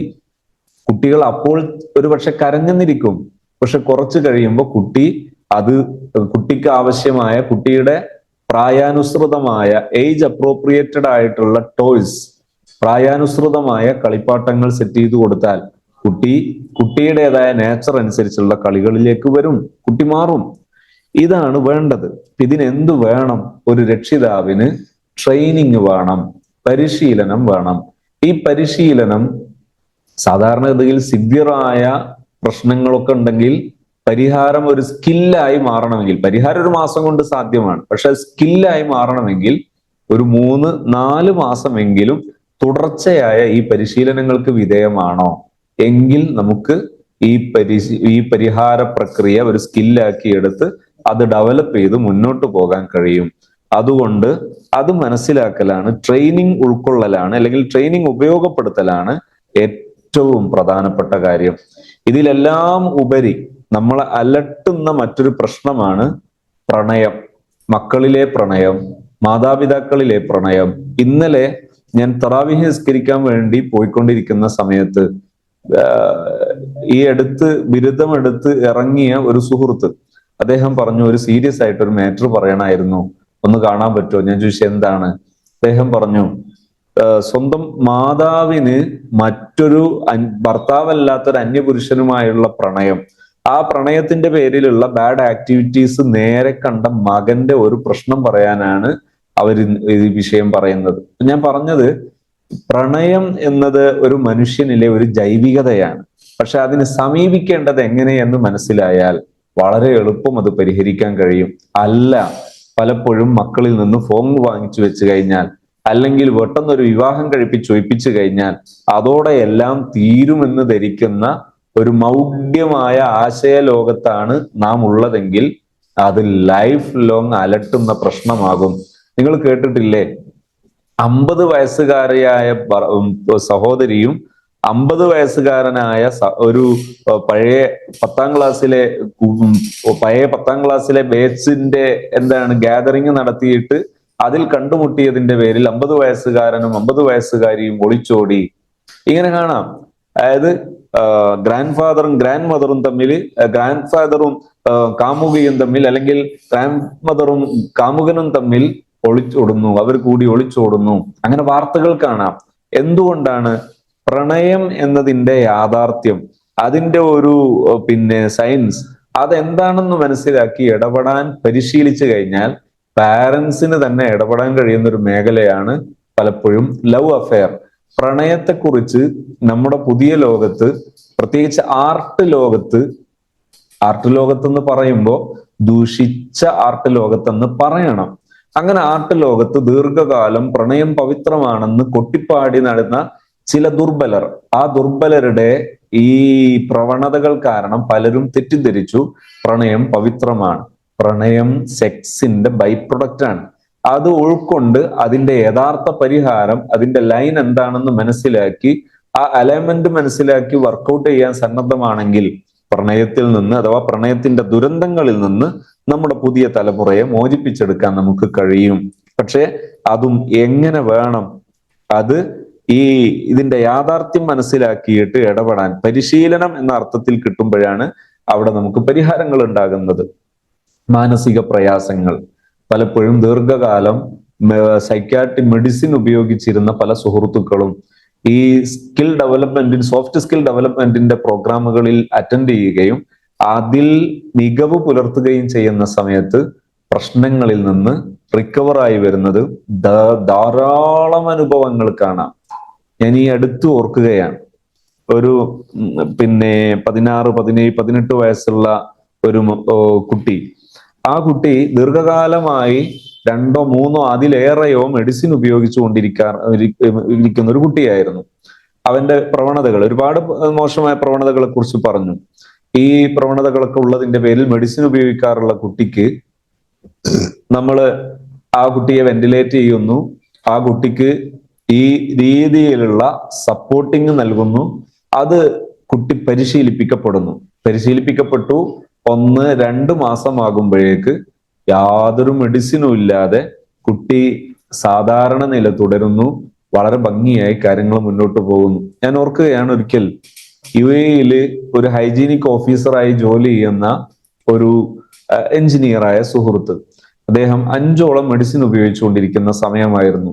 ആ സമയത്ത് അദ്ദേഹത്തെ ആരോ റെക്കമെൻഡ് ചെയ്തിട്ട് ഓൺലൈൻ സിറ്റിംഗ് കൊടുക്കുന്നു. ഈ ഓൺലൈൻ സിറ്റിങ്ങിനിടയിൽ അദ്ദേഹത്തിന്റെ പ്രശ്നങ്ങൾ ഓരോന്നും കേൾക്കുന്നു. ആ കേൾക്കുന്ന പ്രശ്നങ്ങളിലെല്ലാം നമ്മൾ ഇടപെട്ട് തെറാപ്പികൾ ചെയ്യുന്നു. തെറാപ്പികൾ ചെയ്യുമ്പോഴെല്ലാം ഞാൻ അവരോട് പറയുന്നു, മെഡിസിൻ ഒരിക്കലും നിങ്ങൾ റെഡ്യൂസ് ചെയ്യരുത്. മെഡിസിൻ റെഡ്യൂസ് ചെയ്യാം, അത് സൈക്യാട്രിക് ഡോക്ടറുടെ സപ്പോർട്ടോടുകൂടെ. ഏതാനും മാസങ്ങൾ കഴിഞ്ഞപ്പോ പൂർണ്ണമായും മെഡിസിനുകൾ ഉപേക്ഷിച്ചു എന്ന് മാത്രമല്ല, അതിനുശേഷം കല്യാണം കഴിഞ്ഞിട്ട് അവരൊരിക്കലും എന്നോട് പറഞ്ഞു, അന്നെങ്ങാനും മെഡിസിൻ ഉപയോഗിക്കുന്ന ആ സിറ്റുവേഷനിലായിരുന്നു മുന്നോട്ട് പോയതെങ്കിൽ ഈ ജീവിതത്തിൽ എനിക്ക് ഒരു വിവാഹം എന്നത് ചിന്തിക്കാൻ പോലും പറ്റില്ലായിരുന്നു. പക്ഷേ ഇപ്പൊ ഞാൻ വിവാഹം കഴിഞ്ഞു, അൽഹംദുലില്ലാഹ്, ഇപ്പൊ ഒരു കുട്ടിയുണ്ട്, വളരെ സന്തോഷപൂർവ്വം ജീവിക്കുന്നു. ഞാൻ പറഞ്ഞത്, സോഫ്റ്റ് സ്കില്ലുകൾ ഡെവലപ്പ് ചെയ്യാൻ പരിശീലിച്ച് നമ്മൾ മുന്നോട്ട് പോയാൽ നമ്മുടെ മാനസിക പ്രയാസങ്ങൾ, അതുപോലെ പലരുടെയും ബിസിനസ് തകർച്ചകൾ, ഇതെല്ലാം പരിഹരിക്കാൻ സാധിക്കും. ഈ അടുത്ത് ഒരു ബിസിനസ് ടീം, അതിലെ ഒരു സുഹൃത്ത്, ആ സുഹൃത്ത് യാദൃശികമായി ഒന്നിച്ചിരിക്കുന്നു. അങ്ങനെ ബിസിനസ്സുമായി ബന്ധപ്പെട്ട വിഷയങ്ങൾ സംസാരിക്കുന്ന കൂട്ടത്തില് അവർ പറഞ്ഞു ബിസിനസ്സിലെ ചില സഹായങ്ങൾ മതി, മറ്റു വിഷയങ്ങളൊന്നും പ്രശ്നമല്ല. സത്യത്തിൽ ബിസിനസ്സിൽ അവരുടെ യഥാർത്ഥ പ്രശ്നങ്ങൾ അവരുടെ മൈൻഡ് റിലേറ്റഡ് ആയിട്ടുള്ള വിഷയങ്ങളും ആണ് ഏറ്റവും പ്രധാനം. എന്താണ് അദ്ദേഹത്തിന്റെ പ്രശ്നം? പെട്ടെന്ന് പ്രക്ഷുബ്ധമാകുന്ന മനസ്സ്, തന്റെ സഹപ്രവർത്തകരോട് സഹസംരംഭകരോട് പെട്ടെന്ന് തട്ടിക്കയറുന്ന അല്ലെങ്കിൽ ദേഷ്യപ്പെടുന്ന, ദേഷ്യം നിയന്ത്രിക്കാൻ കഴിയാത്ത ഒരവസ്ഥ. ഇതാണ് അവരുടെ യഥാർത്ഥ പ്രശ്നം. അതിലാണ് അവരുടെ ഇടപാടുകൾ പൊട്ടിപ്പോകുന്നത്. ഞാൻ അവരോട് ചോദിച്ചു, നിങ്ങൾക്ക് ഏതാനും ദിവസം ഞാൻ ഇവിടെ ജമിയുൽ ഫുത്തൂഹിൽ തുടർച്ചയായി ജമാഅത്തുകളിൽ പങ്കെടുത്തുകൊണ്ടിരിക്കുന്ന സമയമായതുകൊണ്ട് ഇവിടെ തന്നെ ജാമിഉൽ ഫുത്തൂഹിലെ ചില പ്രോഗ്രാമുകളിൽ നമ്മൾ പ്രോഗ്രാം അവതരിപ്പിക്കുന്നുണ്ടായിരുന്നു, ചില ക്ലാസ്സുകൾ നടത്തുന്നുണ്ടായിരുന്നു. ഞാൻ അവരോട് ചോദിച്ചു, നിങ്ങൾക്ക് ഈ ദിവസങ്ങളിൽ നമ്മുടെ ക്ലാസ്സുകളിൽ ഇവിടെ പങ്കെടുക്കാൻ സൗകര്യമുണ്ടോ? ഓക്കെ. അങ്ങനെ 2-3 ദിവസം തുടർച്ചയായി ക്ലാസ്സുകളിൽ പങ്കെടുക്കുകയും ഇടവേളകളിൽ അവരോട് മനസ്സ് തുറന്ന് സംസാരിക്കാനും പറഞ്ഞു. അതിനുശേഷം ഞാൻ ചോദിച്ചു, ഇപ്പോ നിങ്ങളുടെ പെരുമാറ്റങ്ങളിലും സമീപനങ്ങളിലും മാറ്റം വരുന്നുണ്ടോ എന്ന് ഒബ്സർവ് ചെയ്ത് നോക്കൂ. അവർ പറഞ്ഞു, ഇപ്പൊ പഴയതുപോലെയുള്ള പ്രശ്നങ്ങൾ ഉണ്ടാകുന്നില്ല.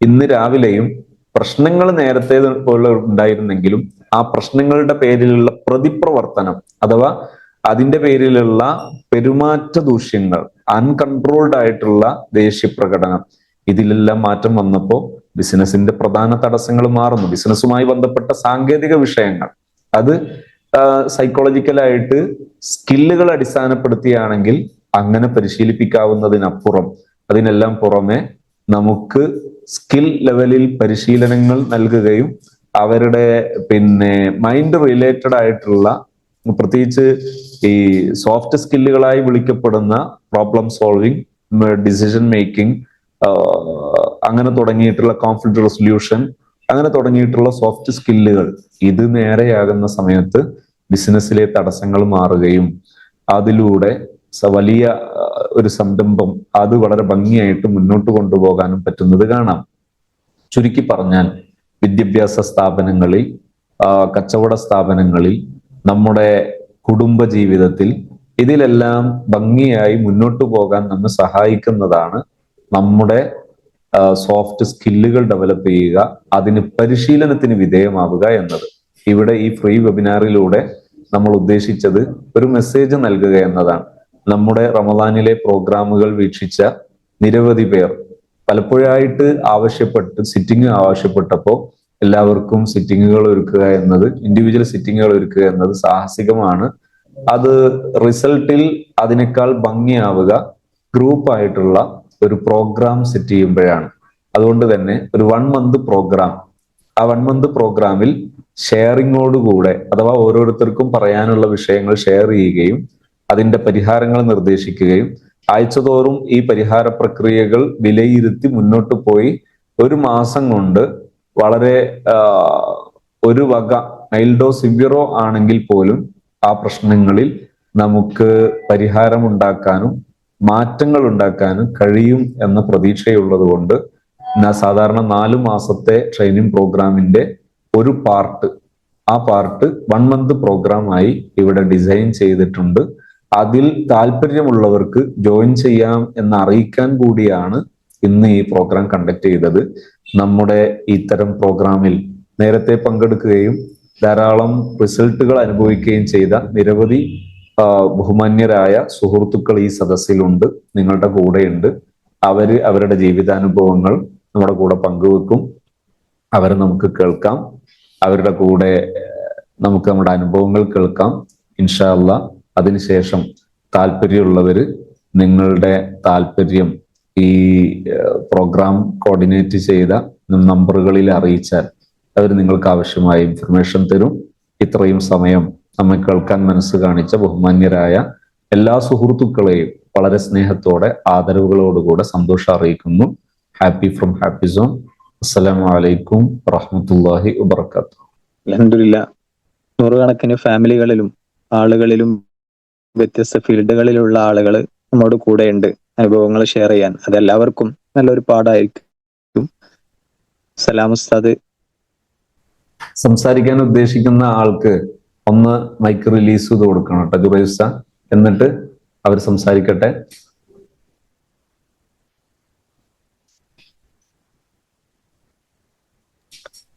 അതുപോലെ ഓക്കെ ചാറ്റിൽ വരുന്ന ആളുടെ ഏതെങ്കിലും മെസ്സേജുകൾ ഉണ്ടെങ്കിൽ ഒന്ന് റിപ്ലൈ കൊടുക്കാനും മറക്കല്ലേ, നമ്മളെ ലീഡേഴ്സ്. ഓക്കെ. ഈ 1 മന്തിന്റെ പ്രോഗ്രാമിന് ഡിസൈൻ ചെയ്തിരിക്കുന്നത് വീക്കിലി ഉള്ള സെഷനാണ്, ലൈവ് സെഷനാണ്. അതുപോലെ ഫുൾ ടൈം വാട്സപ്പിലെ ഫോളോ അപ്പ് സപ്പോർട്ട് ലഭിക്കും. അതിന് ഫീസ് 3000 രൂപയാണ് നിശ്ചയിച്ചിട്ടുള്ളത്. ഹലോ, അസ്സലാമു അലൈക്കും. ജലീൽ മാഷ്ക്ക് മൈക്ക് ഓൺ ആക്കാം. ജലീൽ മാഷ്. ഓക്കെ ഓക്കെ, ശരി. അസ്സലാമു അലൈക്കും. കേൾക്കുന്നുണ്ടോ? ആ ഹലോ. കേൾക്കാം കേൾക്കാം. ഓക്കെ.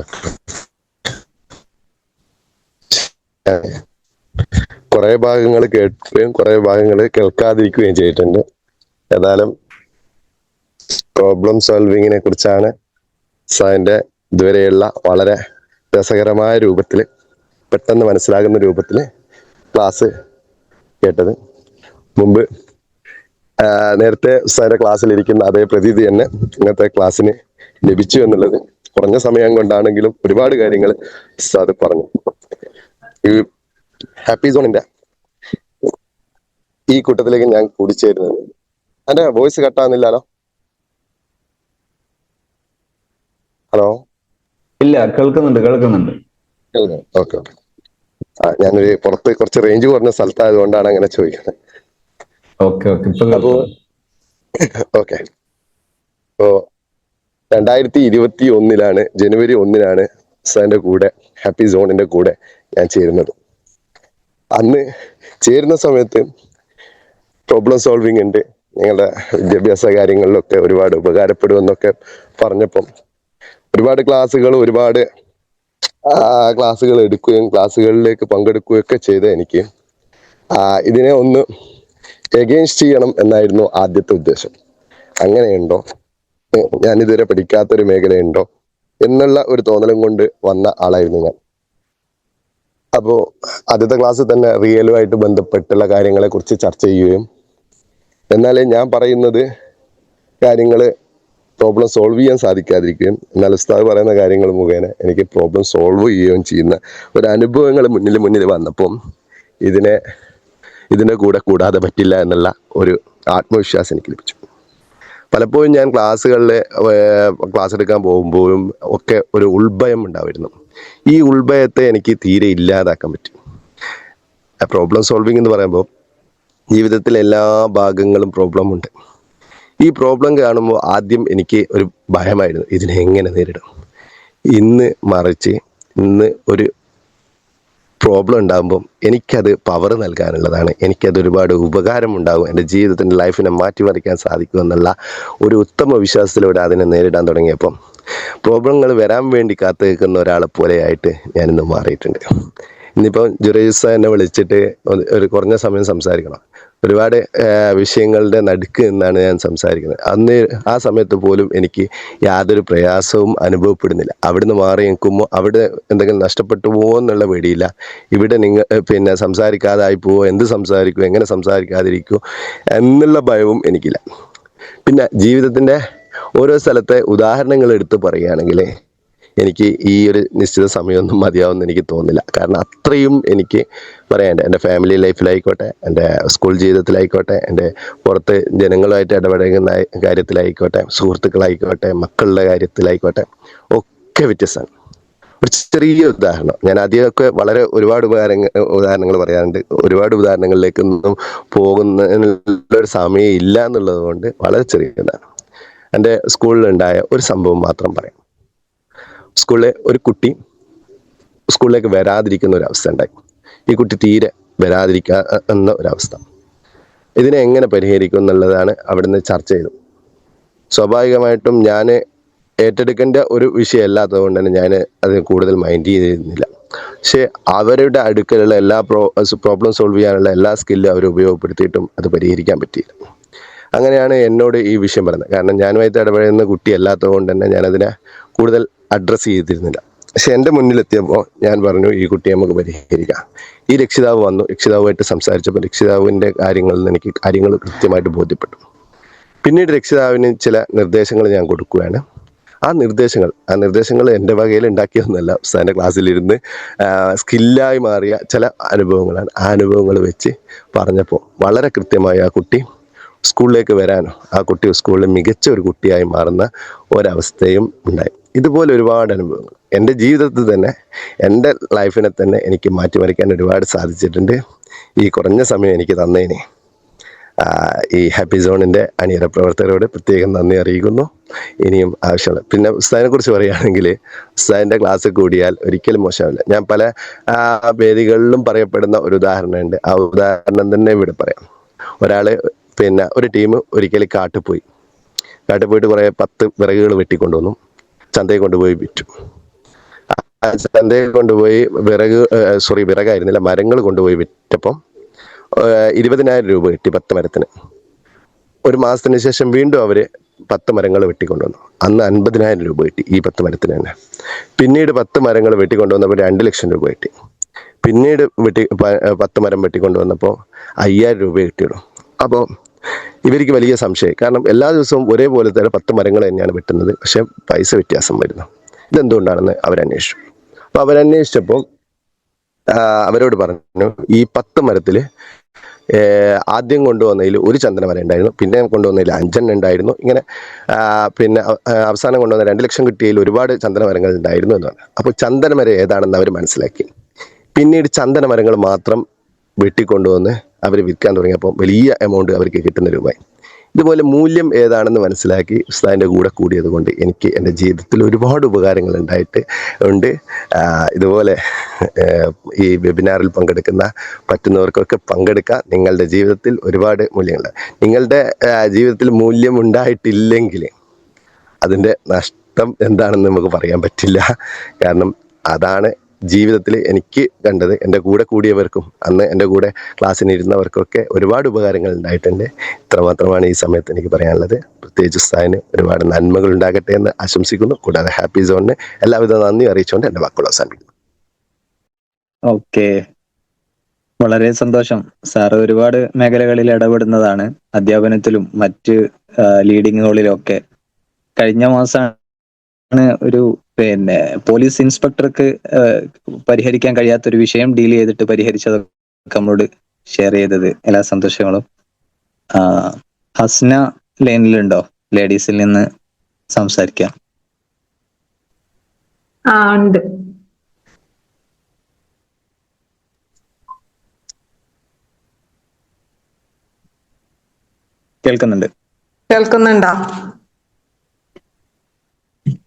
കേൾക്കുന്നുണ്ടോ? അതെ, പറഞ്ഞോളൂ. ഓക്കെ.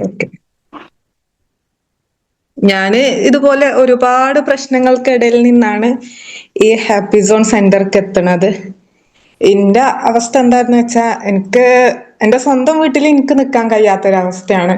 എന്റെ ഹസ്ബൻഡിന്റെ വീട്ടിൽ നിന്ന് സ്വന്തം വീട്ടിലേക്ക് നിൽക്കാൻ വന്നാല് ഒരു 3 ദിവസമോ 4 ദിവസമോ ആയി കഴിഞ്ഞാൽ തന്നെ എനിക്ക് അവിടെ തന്നെ പോയി കിട്ടിയാൽ മതിയായിരുന്നു. ഇനി എന്നാണ് അവര് എന്നെ വരാൻ പറഞ്ഞിട്ട്, വിളിച്ചിരുന്നെങ്കിൽ പോവായിരുന്നു. അങ്ങനത്തെ ഒരു അവസ്ഥ ആയിരുന്നു. കാരണം സ്വന്തം വീട്ടിൽ നിൽക്കാൻ എനിക്ക് അത്ര പ്രയാസമായിരുന്നു.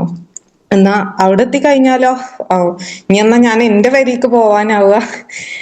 3 ദിവസം 4 ദിവസം ആവുമ്പോ തന്നെ ഇവിടെ നിൽക്കാൻ പറ്റണില്ല. പിന്നെ അങ്ങനെ 2 സ്ഥലത്തും എനിക്ക് നിൽക്കാൻ പറ്റാത്ത അത്രക്കും ഒരവസ്ഥയായിരുന്നു. അങ്ങനത്തെ ഒരവസ്ഥയിൽ നിന്ന് ഒടുക്കം ഒരു ദിവസം ഞാനിങ്ങനെ തീരുമാനിച്ചു, എന്നാ ഞാൻ എവിടേക്കെങ്കിലും പോവാണെന്ന് എഴുതി ഒരു സമയത്ത് പോകാൻ വേണ്ടിയിട്ട് സാധനമൊക്കെ പാക്ക് ചെയ്തിട്ട് ഇറങ്ങാൻ റെഡി ആവുക പോലും ചെയ്തിട്ടുണ്ട്. എവിടെയെങ്കിലും പോയിട്ട് ജീവിക്കാം, ആരെങ്കിലുമൊക്കെ വല്ല ഹോട്ടലിലും പണി തരുമാവോ എന്നൊക്കെ ആലോചിച്ചിട്ട് അങ്ങനത്തെ ഒരു അവസ്ഥയിൽ നിന്നാണ് ഞാൻ ഹാപ്പി സോൺ സെന്റർക്ക് എത്തുന്നത്. അവിടെ എത്തിക്കഴിഞ്ഞാല് അൽഹംദുലില്ലാഹ് എനിക്ക് നല്ല മാറ്റം ഉണ്ടായിട്ടുണ്ട്. ഇപ്പൊ അതിന്റെ മുന്നേ ഹസ്ബൻഡിന്റെ ഉമ്മ ആയാലും ഹസ്ബൻഡ് ആയാലും എനിക്ക് അവിടെ നിൽക്കാൻ ഒരു സുഖം തരില്ലായിരുന്നു. ഉമ്മ കുറെ പറഞ്ഞിങ്ങനെ പ്രശ്നമാക്കും, ജീവിക്കാൻ സമ്മതിക്കാത്ത രീതിയിൽ. ഹസ്ബൻഡ് അത് കേട്ടിട്ട് എന്നോട് ദേഷ്യം പിടിക്കാൻ വരും. ഹസ്ബൻഡിന് അറിയാം ഞാൻ വല്ല തെറ്റൊന്നും ചെയ്യണില്ല, ഉമ്മ ഇങ്ങനെ പറയുന്ന ആളാണ്. പക്ഷെ ഞാൻ കുറെ കേൾക്കുമ്പോ ഞാനും പ്രതികരിച്ചു പോകുമ്പോ അപ്പൊ എന്നോട് ഹസ്ബൻഡ് ദേഷ്യം പിടിക്കും. അങ്ങനെ 2 കൂട്ടരെ ഭാഗത്തുനിന്നായാലും അവിടെ നിൽക്കാൻ പറ്റാത്തൊരവസ്ഥയായിരുന്നു. ആ സമയത്താണ് ഞാൻ ഇതിലെത്തുന്നത്. ഇതിലെത്തിയാൽ അൽഹംദുലില്ലാഹ് എനിക്ക് അവിടുന്ന് ഉമ്മാന്റെ മനോഭാവമായാലും ആദ്യത്തെ ഒരു 1-2 മാസം എന്താണ് എനിക്ക് പ്രയാസമൊന്നും ഇല്ലാണ്ട് ഞാൻ എങ്ങനെ അവിടെ നിൽക്കേണ്ടതെന്ന് ഉസ്താദ് പഠിപ്പിച്ചു തന്നു. അതിനുശേഷം പിന്നെ ഉമ്മ എന്നോട് നല്ല രീതിക്ക് പെരുമാറണ ഇതായി. പിന്നെ ചിലപ്പോ അതിന്റെ മുന്നേ എനിക്കൊരു മോനുണ്ട്. അപ്പൊ എന്തെങ്കിലും ഞാനും മോനും കൂടി അടി ഉണ്ടായാലും ഉമ്മ എന്നോട് അതിന് ദേഷ്യം പിടിക്ക. എന്താണ് ഈ മോനെ അങ്ങനെ കാട്ടാണ്, എനിക്ക് അങ്ങനെ കാട്ടിക്കാണ്ട് ശീലായിട്ടാണ് ഈ കാട്ടണത് മോനെ എന്നൊക്കെ പറഞ്ഞു. നമ്മൾ ഈ സ്ട്രെസ് എല്ലാം കൂടി ആയിട്ട് അതിന്റെ ഇടയിൽ അവന്റെ പൊട്ടിത്തെറുപ്പും കൂടി ആകുമ്പോ ചിലപ്പോ ഒന്നാണ് കൊടുക്കുകയൊക്കെ ചെയ്യും. എന്നിട്ടും അതിനും കുറെ ഇന്നെ ദേഷ്യം പിടിക്കും. പിന്നെ ഇപ്പൊ മോന് ഉമ്മ കാട്ടിന്ന് പറഞ്ഞു ചെന്നാല് ഉമ്മ പറയും ഈ അങ്ങനെ കാട്ടിയതുകൊണ്ടല്ലേ ഉമ്മച്ചി കാട്ടിയത് എന്ന് പറയും. അങ്ങനത്തെ ഒരു അവസ്ഥക്ക് ഇമ്മ മാറിയിട്ടുണ്ട്. അതൊക്കെ കാണുമ്പോ നല്ല സന്തോഷാണ്. ചില സമയത്തൊക്കെ ഞാനിങ്ങനെ ആലോചിക്കും ഹാപ്പി സോൺ സെന്റർക്ക് എത്തിയിട്ടില്ലായിരുന്നെങ്കിൽ ഇന്റെ അവസ്ഥ എന്തായിരിക്കും. എനിക്കിപ്പോ എവിടുന്ന് പറഞ്ഞു തുടങ്ങണം, എവിടെ അവസാനിപ്പിക്കണം എന്നുള്ള ഒരു ഐഡിയ പോലും കിട്ടുന്നില്ല. അത്രയ്ക്ക് എനിക്ക് നല്ല മാറ്റം ഉണ്ടായിട്ടുണ്ട്. പലപ്പോഴും എനിക്കിങ്ങനെ തളർച്ച വന്നിട്ട് ഞാൻ 2-3 ദിവസം വരെ ഞാൻ കിടന്നു പോയിട്ടുണ്ട്. കാരണം ഞാൻ എന്ത് ചെയ്യും എനിക്കറിയില്ലായിരുന്നു. സ്വന്തം വീട്ടിലും നിൽക്കാൻ വയ്യ, ഹസ്ബൻഡിന്റെ വീട്ടിലും നിൽക്കാൻ വയ്യ. ഞാൻ എന്താ ചെയ്യാന്നുള്ള ഒരു ഇതില് പ്രശ്നം ഉണ്ടാവുന്ന ടൈമില് പലപ്പോഴും ഞാൻ 2-3 ദിവസം വരെ എനിക്ക് തളർച്ച വന്ന് കിടന്നു പോയിട്ടുണ്ട്. അപ്പൊ ഹസ്ബൻഡ് പറയോ ഇതിന് ഞങ്ങളവിടെയൊക്കെ മടി എന്നാ പറയാ, മടി പിടിച്ചിട്ടാണ് ഈ കിടക്കണത്, അല്ലാതെ എനിക്ക് എന്താ അസുഖം എന്ന് ചോദിക്കും. ഞാൻ പറയും എനിക്കറിയൂല, എന്റെ കൈയും കാലൊക്കെ ഫുള്ള് തളർന്നിട്ടാ ഉള്ളത്, എന്താ അസുഖം എന്ന് എനിക്കറിയൂല എന്ന് പറയും. അപ്പൊ ഞങ്ങളവിടെ മടി എന്നാ പറയാന്നൊക്കെ പറഞ്ഞ് അതിനും ഹസ്ബൻഡ് കുറെ കുറ്റപ്പെടുത്തും. ഇപ്പൊ അൽഹംദുലില്ലാ എനിക്ക് ഹാപ്പി സോൺ സെന്ററിൽ എനിക്ക് ജോയിൻ ചെയ്ത ശേഷം എനിക്ക് ഒരു വട്ടം പോലും അങ്ങനത്തെ ഒരു തളർച്ച വന്നിട്ടില്ല. അപ്പോ ഞാൻ എപ്പോഴും ഉസ്താദിനോട് തന്നെ ഞാൻ നേരിട്ട് പറഞ്ഞിട്ടുണ്ട്, ഞാനെങ്ങാനും ഇതിക്ക് എത്തിയിട്ടില്ലായിരുന്നെങ്കിൽ ഇന്ന് എന്റെ അവസ്ഥ എന്തായിരിക്കും എന്ന് എനിക്ക് തന്നെ പറയാൻ പറ്റൂലാത്ത അങ്ങനത്തെ ഒരു അവസ്ഥയായിരുന്നു. കൂടുതൽ എത്ര പറഞ്ഞാലും ഇപ്പൊ കഴിയൂല. ഇനി അത്രയുള്ള ഒരു ഓക്കെ സമയമൊന്നും ഉണ്ടാവില്ല എന്നറിയുന്നോണ്ട് തന്നെ ഞാൻ നിർത്തുന്നു. ഓക്കെ, സന്തോഷം.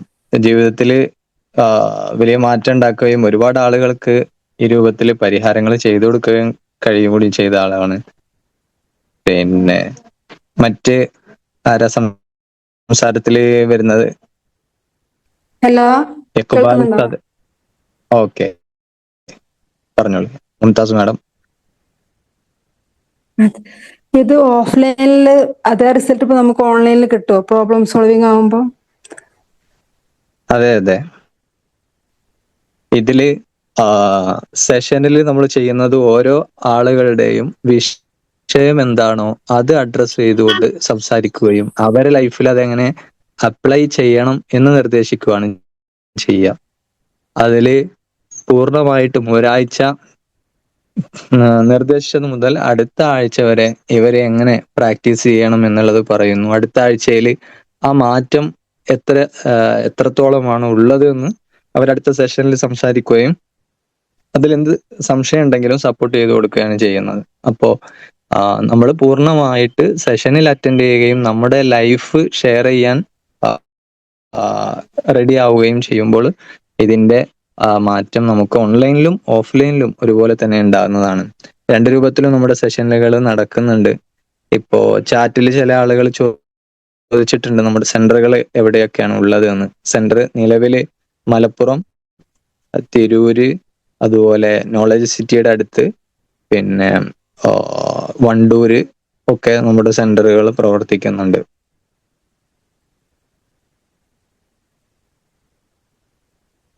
നമ്മൾ ഈ പ്രോബ്ലം സോൾവിങ് പേഴ്സണൽ ആയിട്ടുള്ള പ്രശ്നം പറയണ്ട, അപ്പൊ എല്ലാവരും കേൾക്കൂല, ഗ്രൂപ്പായിട്ട് നമ്മൾ ചർച്ച ചെയ്യുന്ന സമയത്ത്. അപ്പൊ അത് പ്രൈവറ്റ് ആവോ? ഇതില് ട്രെയിനിങ്ങിന്റെ രൂപം നമ്മുടെ ഇതിൽ പങ്കെടുക്കുന്ന ആളുകള് സൊല്യൂഷൻ ആയിരിക്കും ഫോക്കസ് ചെയ്യുക എന്നുള്ളതാണ് ഇതിൽ പ്രധാനം. നമ്മൾ പങ്കെടുക്കുന്ന ആളുകൾ ഇതിൽ പ്രത്യേകം കോൺഫിഡൻഷ്യൽ ആയിട്ടുള്ള ഓരോ ടീം, ഓരോ ബാച്ച് ആയിരിക്കും. ഓരോരുത്തരും ഇതിന്റെ ഒരു പ്രത്യേകത, ഓരോരുത്തരും അവരുടേതായിട്ടുള്ള വിഷയങ്ങൾ പിന്നെ സംസാരിക്കുകയും അതിന്റെ റിസൾട്ടിന് വേണ്ടിയിട്ട് പരിശ്രമിക്കുകയായിരിക്കും ചെയ്യുന്നത്. അപ്പോൾ ഒരേ ബാച്ചിൽ തന്നെ വ്യത്യസ്ത വിഷയങ്ങൾ മാനേജ് ചെയ്യാനുള്ള സ്കില്ലാണ് എല്ലാവർക്കും ലഭിക്കുക. കൂടെ ആരുടെയെങ്കിലും അയാൾക്ക് ഇന്ന പ്രശ്നം ഉണ്ടല്ലോ എന്ന് ആക്കുകയല്ല ഈ ട്രെയിനിങ്ങിന്റെ സിസ്റ്റത്തിലൂടെ ചെയ്യുക. പകരം ഈ പ്രശ്നത്തിനും എന്തായിരിക്കും പരിഹാരം എന്നുള്ളതാണ് ചെയ്യുന്നത്. ഇപ്പൊ നമ്മൾ അറ്റൻഡ് ചെയ്യുന്നത് ഒരു സ്പെഷ്യൽ ബാച്ചിലായിരിക്കും. അതുപോലെ തന്നെ പ്രശ്ന പരിഹാരത്തിന് ഫോക്കസ് ചെയ്തിട്ടുള്ള വിഷയങ്ങളായിരിക്കും പിന്നെ അവിടെ വരിക. അതുകൊണ്ട് തന്നെ എല്ലാവർക്കും ഒരേ സമയം വളർച്ച നേടാനുള്ള ഒരു സിസ്റ്റമാണ് അതിലുള്ളത്. ഇപ്പൊ നേരത്തെ ഷെയർ ചെയ്ത് സംസാരിച്ച എക്സ്പീരിയൻസ് പറഞ്ഞ ആളുകളുടെ സംസാരത്തിൽ നിന്നെല്ലാം അത് മനസ്സിലാവും. ജീവിതത്തിൽ നിലവിൽ പോന്നിരുന്ന ഒരു ട്രാക്കിൽ ഒരുപാട് ഇത്രയേ ഉള്ളൂ സമാധാനവും സന്തോഷവും ഇങ്ങനെയൊക്കെ പോവുള്ളൂ എന്ന് കരുതിയിരുന്ന സ്ഥാനത്ത് നിന്ന് ഒരുപാട് വലിയ മാറ്റത്തിലേക്കും മാത്രമല്ല മറ്റുള്ള ആളുകളുടെ വിഷയങ്ങൾ കൂടെ പരിഹരിക്കാനുള്ള സ്കില്ല് നേടുന്ന നിലയിലേക്ക് എത്താൻ കഴിഞ്ഞു എന്നുള്ളതാണ് ഇതിന്റെ ഏറ്റവും പ്രധാന നേട്ടം. ആഴ്ചയിൽ ഒരു ക്ലാസ് അതുണ്ടാവുക? അതെ, ഈ പ്രോബ്ലം സോൾവിങ്ങിന്റെ സെഷന് സ്പെഷ്യൽ ആയിട്ടുള്ളത് ആഴ്ചയിൽ ഒരു ക്ലാസ്സും ബാക്കി ഓൺലൈനിൽ ഫോളോ അപ്പ് ആയിട്ടാണ് ഉള്ളത്. ലൈഫ് എൻറിച്ച്മെന്റ് എന്ന് പറഞ്ഞ ട്രെയിനിങ് ആയിട്ട് പൂർത്തീകരിക്കാൻ ബാച്ച് വരുന്നത് 4 മാസത്തെ ഒരു ബാച്ചാണ്. അതിൽ വ്യത്യസ്ത വിഷയങ്ങൾ വരും. അതിൽ പൂർണ്ണമായിട്ട് നമ്മുടെ ലൈഫിലെ വ്യത്യസ്ത ഘടകങ്ങൾ പിന്നെ അതിൽ പ്രാക്ടീസ്ഡ് ആവും. അത് ഓൺലൈനിലും അതുപോലെ ഓഫ്ലൈനിലും ബാച്ചുകൾ നടക്കുന്നുണ്ട്. മാസത്തിൽ 4 ക്ലാസ്സുകൾ ആവും. അപ്പോ ഒരു ബാച്ചിന് 4 മാസത്തേക്ക് 16 ക്ലാസ്സുകളായിരിക്കും ടോട്ടൽ ഉണ്ടായിരിക്കുക.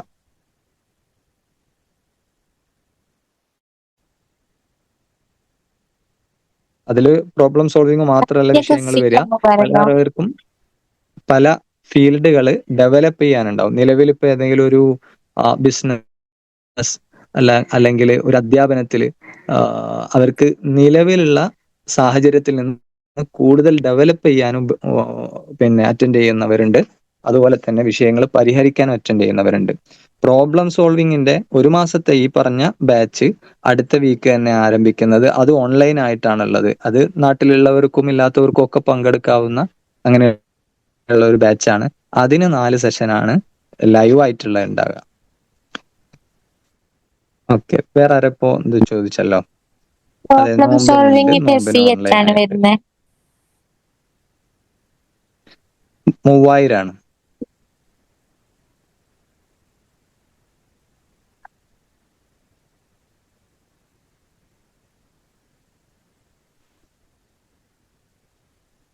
അതെ, പല ആളുകളും നമ്മുടെ ചാറ്റ് ബോക്സിൽ അനുഭവങ്ങൾ പങ്കുവച്ചിട്ടുണ്ട്, സന്തോഷങ്ങൾ അറിയിക്കുന്നു.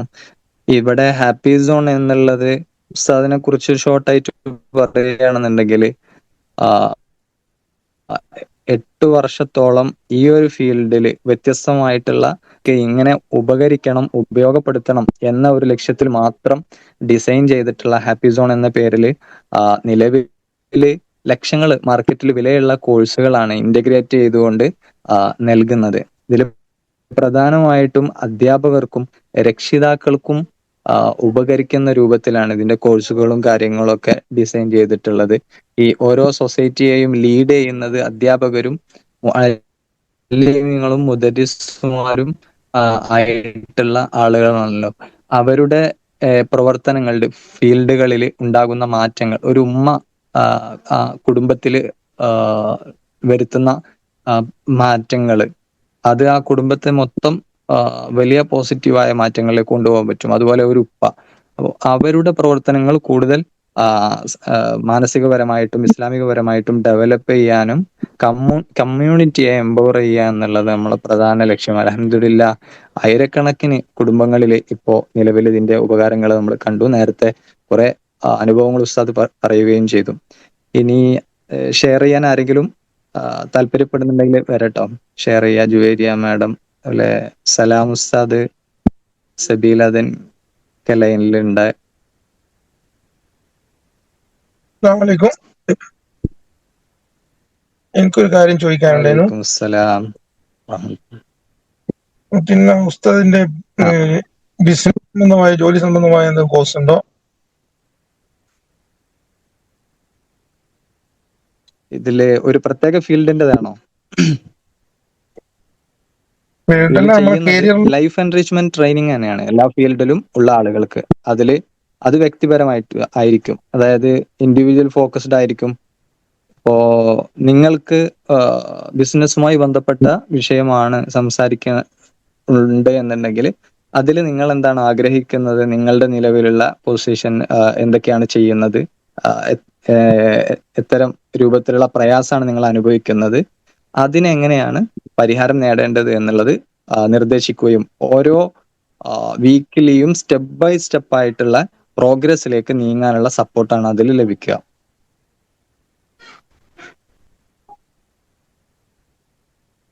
ഓക്കെ. ആ കോഴ്സ് നേരത്തെ പറഞ്ഞു 4 മാസത്തെ കോഴ്സ് അല്ലേ? അതെ, 4 മാസം. ഇനിയപ്പോ പിന്നെ അതിന്റെ SSLC കഴിഞ്ഞ കുട്ടികൾക്ക് ഒരു 5 ദിവസത്തെ ക്യാമ്പ് ഉണ്ട് എന്ന് കേട്ട്, അതെങ്ങനെയാണ്? അതിന്റെ പിന്നെ മെന്റേഴ്സിനോടൊന്ന്, ഗ്രൂപ്പിലുള്ള മെന്റേഴ്സിനോടൊന്ന് പിന്നെ മെസ്സേജ് ചെയ്താൽ മതി. ഇതിന്റെ കോഴ്സിന്റെ മുഴുവൻ ഡീറ്റെയിൽസ് നിങ്ങൾക്ക് അയച്ചു തരും കേട്ടോ. നിങ്ങൾ ആരും ഒരാൾ ചോദിച്ചത് ഫീസ്, അതെ, ഗഡുക്കളായിട്ട് അടച്ചാൽ മതി, അങ്ങനെ ഒരു സൗകര്യം ചെയ്യുന്നുണ്ട്.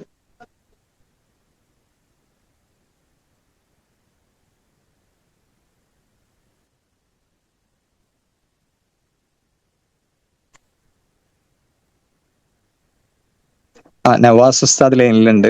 നവാസ് ഉസ്താദ് സംസാരിക്കട്ടോ. അസ്സലാമു വറഹ്മത്തുള്ളാഹി. വലൈക്കും സലാം. കേൾക്കുന്നുണ്ടോ? അതെ പറഞ്ഞോളൂ. ഞാന് നവാസ് സഖാഫി ചുങ്കത്തറ. ഞാനൊരു മുദരിസായിരുന്നു.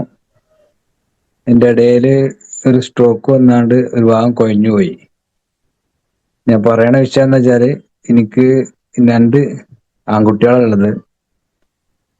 അപ്പോ അവർ രണ്ടാളെയും പിന്നെ നല്ല പണ്ഡിതന്മാരാക്കണം എന്ന് കരുതിയിട്ട് എൻ്റെ വലിയ കുട്ടീനെ 9ാം ക്ലാസ് പഠിക്കുമ്പോൾ ദർസ് കൊണ്ടാക്കി. അവിടുന്ന് ഒരു 3 ആഴ്ച കഴിഞ്ഞപ്പോൾ ഒരു വയറുവേദനയും ഛർദിയും വന്നു. അവിടുന്ന് അങ്ങോട്ട് തുടങ്ങി. 1 ആഴ്ച ദർസിലാണെങ്കിൽ 2 ആഴ്ച 3 ആഴ്ച പെരേല്. അങ്ങനെ ഒരുപാട് ഡോക്ടർമാരുടെ അടുത്ത് കൊണ്ടുപോയി. ഒന്നും കാരണം കാണാതെ രോഗങ്ങൾ ഇങ്ങനെ മാറി മാറി വരും, പനിയായിട്ടും ഛർദിയായിട്ടും. അവസാനം ആ കൊല്ലം തന്നെ കുട്ടി ചോര ഛർദിക്കൽ തുടങ്ങി. ഡോക്ടർമാർക്കൊന്നും ഒരു പിടുത്തം കിട്ടണില്ല. പിന്നെ പള്ളിയിലോട്ട് ചെല്ലുമ്പോൾ പള്ളിക്കകത്തേക്കാണ് കയറിയ പിന്നെ കൈയും കാലും പറഞ്ഞടിച്ച് സംസാരിക്കാൻ കഴിയില്ല. അങ്ങനെ ഒരു രൂപം വന്നപ്പോ എൻ്റെ ഒരു കൂട്ടുകാരൻ തന്നെയായിരുന്നു ഉസ്താദ്. ഉസ്താദിനോട് പറഞ്ഞു, ഇവിടെ നിന്നാലും ശരിയാവില്ല, അതുകൊണ്ട് തൽക്കാലം ഞാൻ അവിടെ മാറ്റുകയാണെന്നുള്ള പറഞ്ഞിട്ട് ഉസ്താദിന്റെ സമ്മതത്തോടു കൂടി ആ കൊല്ലം തന്നെ വേറൊരു സുഹൃത്തിന്റെ ദർശനം പറഞ്ഞു വെച്ചു. അവിടെ ചെന്നപ്പോ രോഗത്തിന്റെ രൂപം മാറി. അവനെ പോകുന്ന വണ്ടി ഇടിക്കുക, വണ്ടി തട്ടുക, കാലുമ വണ്ടി കയറുക. 1 കൊല്ലം അങ്ങനെ ഒപ്പിച്ചു. 2ാമത്തെ കൊല്ലം ക്ലോസറ്റില് കാല് പോയി, കാല് ഒടുങ്ങി. കാല് വലിച്ചെടുത്തപ്പോ നരമ്പുകളൊക്കെ ചതഞ്ഞു പോയി. എന്നിട്ട് ഒരുപാട് നാള് SLC പഠിക്കുമ്പോൾ ഒരുപാട് നാള്, ഒരു 3 മാസത്തിന് മേലെ ആ കാലം കൊണ്ട് നടന്നു. 3 മാസം സ്കൂൾ പോകാതെ ഒരുപാട് ബുദ്ധിമുട്ടി.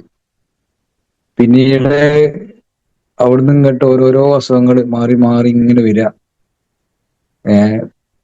നമുക്ക് പൈസ ചെലവുണ്ട്, ഒരുപാട് ചെലവുണ്ട്, പക്ഷെ രോഗങ്ങൾ കണ്ടെത്തണില്ല. അങ്ങനെ ആയപ്പോ കുറെ കഴിഞ്ഞപ്പോ എനിക്ക് തോന്നി, ഞാൻ എവിടുന്ന് കുട്ടികളെ കിട്ടിയാലും എൻ്റെ ഉസ്താദിന്റെ ദർസിൽ കൊണ്ടാക്കല് പതിവ്. അപ്പൊ ഇവനെ അവിടെ കൊണ്ടാക്കാഞ്ഞിട്ട് ഉസ്താദിന് എന്തൊരു തൃപ്തിയോട് ഉണ്ടായിട്ടാണോ ഈ അസുഖങ്ങളൊക്കെ എന്ന് കരുതിയിട്ട് ഉസ്താദിന്റെ ദർസ് കൊണ്ടാക്കി. അവിടെ അങ്ങനെ തന്നെ ഓരോരോ അസുഖങ്ങള്. ചുരുക്കി പറയാ, അവസാനം വന്ന് മൂത്രത്തില് രക്തം കാണൽ തുടങ്ങി. മൂത്രത്തിൽ രക്തം കാണാന്ന് പറഞ്ഞാല് രക്താണോ മൂത്രാണോ എന്ന് അറിയാത്ത രൂപത്തില് ഒരുപാട് ഡോക്ടർമാരെ കാണിച്ചു. അതിൽ കാണിച്ചതിൽ 5 ആള് യൂറോളജിസ്റ്റ് ഉണ്ട്, 2 നെഫ്രോളജിസ്റ്റ് ഉണ്ട്. മെഡിക്കൽ കോളേജിൽ വരെ കാണിച്ചു. ഇതിങ്ങനെ രക്തം കാണുക എന്നല്ലാതെ ഒരു പറയുന്ന ടെസ്റ്റുകൾ ചെയ്യുക, സ്കാൻ ചെയ്യുക, എല്ലാം ഒരു ഡോക്ടറെ അടുത്ത് പിന്നെ ചെയ്യുക. അങ്ങനെ ഒരുപാട് സാമ്പത്തികമായ ബുദ്ധിമുട്ട്. ഒരു 4 മാസത്തോളം അതിനായി കുടുങ്ങിയാണ്. ഇനിയിപ്പോ എന്ത് ചെയ്യും എന്നറിയാതെ ബുദ്ധിമുട്ടിക്കുമ്പോൾ എൻ്റെ സുഹൃത്ത് ഷെരീഫ് എന്നോട് പറഞ്ഞു, ഇങ്ങനെ ഉസ്താദ് ഉണ്ട്. കാരണം നമുക്ക് പോയി നോക്കാന്ന് പറഞ്ഞു. ഞാൻ പറഞ്ഞു പോയി നോക്കിയിട്ട് കാര്യമുണ്ട്. കാരണം ഞാൻ ഒരുപാട് ഉസ്താദന്മാർക്ക് പോയതാണ്, ഒരുപാട് സൈക്കാട്രിനെ കാട്ടിയതാണ്. 3 സൈക്കാട്രിനെ കാട്ടി, അറിയപ്പെട്ട സൈക്കാട്രിനെ കാട്ടിയിരുന്നു. പിന്നെ ഒരുപാട് കൗൺസിലിംഗ് ചെയ്തിരുന്നു. ഒരുപാട് ഉസ്താദന്മാരുടെ അടുത്ത് അസ്മാര ചികിത്സക്ക് പോയിരുന്നു. അതിനൊന്നും ഒരു ഫലം കണ്ടിട്ടില്ല. ഞാൻ പറഞ്ഞു അത് ചെയ്യണോ. ശേഷം അവന്റെ നിർബന്ധത്തിന് പ്രകാരം ഞാൻ തിരൂർ സെന്ററിൽ പോയി ഉസ്താദിനെ കണ്ടു. ആദ്യം തന്നെ ഉസ്താദിനോട് പറഞ്ഞു, അവനെ ഞങ്ങൾ രണ്ടാളെയും കേട്ട ശേഷം അവനെ ഒറ്റക്കിരുന്ന് കേട്ടു. അതിനുശേഷം എന്നെ വിളിച്ച് കുറച്ച് കാര്യങ്ങൾ ഇന്നെ ഉപദേശിച്ചു. കുട്ടികളോട് എങ്ങനെ പെരുമാറും, അതായത് ഞാൻ കുട്ടികളോട് നല്ല രൂപത്തിലാണ് എന്നെ പെരുമാറുന്നത്. പക്ഷെ ദർസില് എന്റെ അറിവിൽ ഇവൻ ദർസ് നിർത്തി കളയോ എന്നൊരു തോന്നല്. അതുകൊണ്ട് ഞാൻ ഒരുപാട് ദേഷ്യപ്പെടുകയും അവനോട് അവൻ സംസാരിച്ചാല് അതിന് മറുപടി പറയാതൊക്കെയും അങ്ങനെ ഒരു ഗവൺമെന്റ് ആക്കിയവനെ. പക്ഷെ ചികിത്സ ഒക്കെ ചെയ്യണോണ്ട് ഞാൻ എന്റെ ഭാഗം സ്ട്രോങ് ആക്കി. അപ്പൊ അതൊക്കെ മാറ്റിയെടുക്കണം. എന്നാല് ഈ രക്തം പോക്ക് ഇൻഷാ അല്ലാഹ് നമുക്ക് നിർത്താം. അപ്പൊ രക്തം പോക്ക് നിർത്തണമല്ലോ എനിക്ക്. പുസ്തക വിഷയങ്ങളൊക്കെ എന്നോട് ഇങ്ങനെ ഇപ്പം ക്ലാസ് എടുത്ത ചെറിയ രൂപത്തിൽ ഇങ്ങനെ എന്നോട് പറഞ്ഞപ്പോ ഞാൻ പറഞ്ഞു, എനിക്ക് ഇതൊരു വിശ്വാസം വരുന്നില്ല എന്റെ കുട്ടിക്ക്. പിന്നെ ഞാൻ കാരണം വിശ്വാസം വരാതെക്കാനുള്ള കാരണം ഞാൻ ഒരുപാട് സ്ഥലത്ത് പോയതുകൊണ്ട്. അപ്പോ ഇത് മാറുകയാണെങ്കിൽ ഞാൻ വിശ്വസിക്കാം എന്ന് പറഞ്ഞു ഉസ്താദിനോട്. അങ്ങനെ അൽഹംദുലില്ലാ ഞാൻ എന്നോട് പറഞ്ഞു, നിങ്ങളൊരു മാസം ഒരു ആന്റിബയോട്ടിക്കും കൊടുക്കരുത് പറഞ്ഞു. പകരം നിങ്ങളൊരു 4 വട്ടം കുട്ടീനെ എൻ്റെ അടുത്ത് കൊണ്ടുവരണം എന്ന് പറഞ്ഞു. അങ്ങനെ ഞാൻ ഉസ്താദ് പറഞ്ഞ മാതിരി ചെയ്തു. അങ്ങനെ എല്ലാം പറഞ്ഞ മാതിരി ചെയ്തപ്പോൾ എന്റെ കുട്ടി അൽഹംദുലില്ലാ ആ രക്തം പോക്ക് നിന്നു. പിന്നെ 4 കൊല്ലമായിട്ട് ഗുളികയില്ലാതെ അവന് മുന്നോട്ട് പോകാൻ കഴിയില്ലായിരുന്നു. ഇപ്പൊ ഒരു ഗുളികയില്ല. ഇപ്പോ സുന്ദരായിട്ട് ദർസിൽ ഓതുന്നുണ്ട്. 3-3.5 മാസമായിട്ട് ഒരു അസുഖവും ഇല്ല. ദർസിലാണ് ഓതുന്നുണ്ട്. മറ്റേത് ഒരാഴ്ച ദർസിലിരുന്ന 2 ആഴ്ച വരെ നിൽക്കും. ഒരു പ്രശ്നമില്ല. ഉസ്താദിന്റെ നിലപാട് പറഞ്ഞാല് ദർസിൽ പഠിക്കുകയാണെങ്കിലും ഒരു കുട്ടി ദർസിൽ നിന്ന് വീട്ടിലോട്ട് വരുമ്പോൾ എത്രത്തോളം സന്തോഷം ഉണ്ടോ അതേപോലെ സന്തോഷം ദർസിലോട്ട് പോകുമ്പോൾ ഉണ്ടാകണമെന്നാ. ഇപ്പൊ അൽഹംദുലില്ലാ എല്ലാ നിലക്കും ഞാൻ വളരെ റാഹത്തിലാണ്. 4 കൊല്ലത്തോളം ഞാന് ബുദ്ധിമുട്ടി. ഒരു 4 ലക്ഷത്തോളം രൂപ മുടക്കി പ്രശ്നം അതൊന്നും ഇല്ലാതെ തന്നെ അൽഹംദുലില്ലാ റാഹത്തായി. പിന്നെ ഇപ്പൊ +2 പഠിക്കണത്. അപ്പൊ +2 ഈ കൊല്ലം ക്ലാസ് ഒന്നിനൊന്നും പങ്കെടുത്തിരുന്നില്ല. ഇപ്പൊ ഈ അവസാനം 2 മാസമാണ് നോക്കിയത്. അപ്പൊ നിങ്ങളെല്ലാരും +2 പരീക്ഷ ജയിക്കാനും തുടർന്നും അങ്ങനെ തന്നെ പോകാനും വേണ്ടി ദ്വാരക്കണം. ഉസ്താദിന് ഒരുപാട് നന്ദി പറയാനുണ്ട്. അൽഹംദുലില്ലാ. അതിനുശേഷം ഇപ്പോ ഹാഫിദോണില് ആഴ്ച ഇങ്ങനെ ഉസ്താദിനെയും എല്ലാരെയും കണ്ട് പോയി പങ്കെടുത്ത് പോരാണ്. അപ്പോ നിങ്ങളെല്ലാരും ദ്വാരക്കണം ഇൻഷാ അല്ലാഹ്. അസ്സലാമു അലൈക്കും വറഹ്മത്തുള്ളാഹി. മാഷാ അല്ലാഹ്, സന്തോഷം. വാസുസാന്റെ ഒക്കെ വളരെ അത്ഭുതകരമായിട്ടുള്ള ഒരു റിസൾട്ട് കൂടാണ്. മാത്രമല്ല അവര് ഈ ഒരു യാഥാർത്ഥ്യം, അത് ഈ പ്രയാസങ്ങൾ അനുഭവിക്കുന്നവർക്കാണ് അതിന്റെ ഒരു വില അറിയുള്ളൂ. എത്രത്തോളാണ് അനുഭവിക്കുന്നത്. 4 വർഷത്തോളം 4 ലക്ഷത്തോളം ചെലവാക്കി പിന്നെ ഒരു അറ്റവും ഇല്ല. കോഴിക്കോട് മുതൽ മഞ്ചേരി വരെ എല്ലാ ഹോസ്പിറ്റലിലും കയറി ഇറങ്ങിയിട്ട് ഒരു പരിഹാരവും കാണുന്നില്ല എന്ന് പറയുന്ന സന്ദർഭത്തിൽ നിന്നാണ് അങ്ങനെ വളരെ ലളിതമായ വിഷയങ്ങള്, നമ്മൾ ചില വിഷയങ്ങൾ ശ്രദ്ധിച്ചാൽ മാത്രം മാറാവുന്ന രൂപത്തിലുള്ള വിഷയങ്ങളായിരുന്നു. അത് നേടിയെടുക്കാനും ആ അത്ഭുതങ്ങളും കണ്ടപ്പോ ഇപ്പൊ അവര് നാട്ടിൽ തന്നെ ആ മഹലിനെ കേന്ദ്രീകരിച്ചുകൊണ്ട് തന്നെ നല്ല പ്രവർത്തനങ്ങള് ഈ ഹാപ്പി സോൺ സിസ്റ്റവുമായി ബന്ധപ്പെട്ടിട്ട്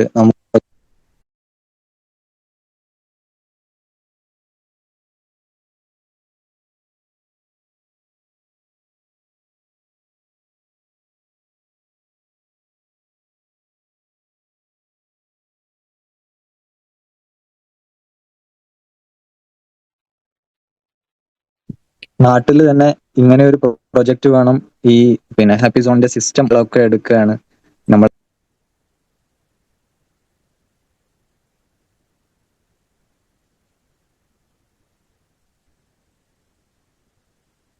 നമ്മുടെ സൊസൈറ്റി എംപവർമെന്റ് കൂടെയാണ്. അപ്പോ ഇതിനെ അറിഞ്ഞ് ഇതിന്റെ ഭാഗമായവരെല്ലാം ഹാപ്പി സോണിന്റെ ആളുകളാണ്. എല്ലാവരെയും എല്ലാ സന്തോഷങ്ങളുടെയും ഇതിലേക്ക് ക്ഷണിക്കുകയാണ്. കോഴ്സുകളൊക്കെ എല്ലാവർക്കും ഉപയോഗപ്പെടുത്താം ഇൻഷാ അല്ലാഹ്. മറ്റാരെങ്കിലും ലൈനിൽ സംസാരിക്കാനുണ്ടെങ്കിൽ സ്വാഗതം ചെയ്യുന്നു.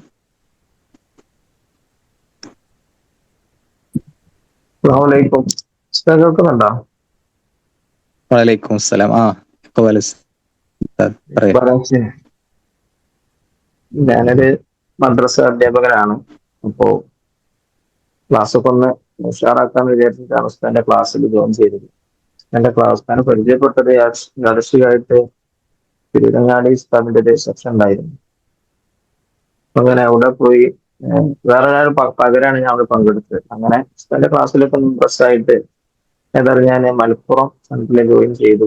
അങ്ങനെ ക്ലാസ്സുകളൊക്കെ പങ്കെടുത്തു. മാഷാ അല്ലാഹ്.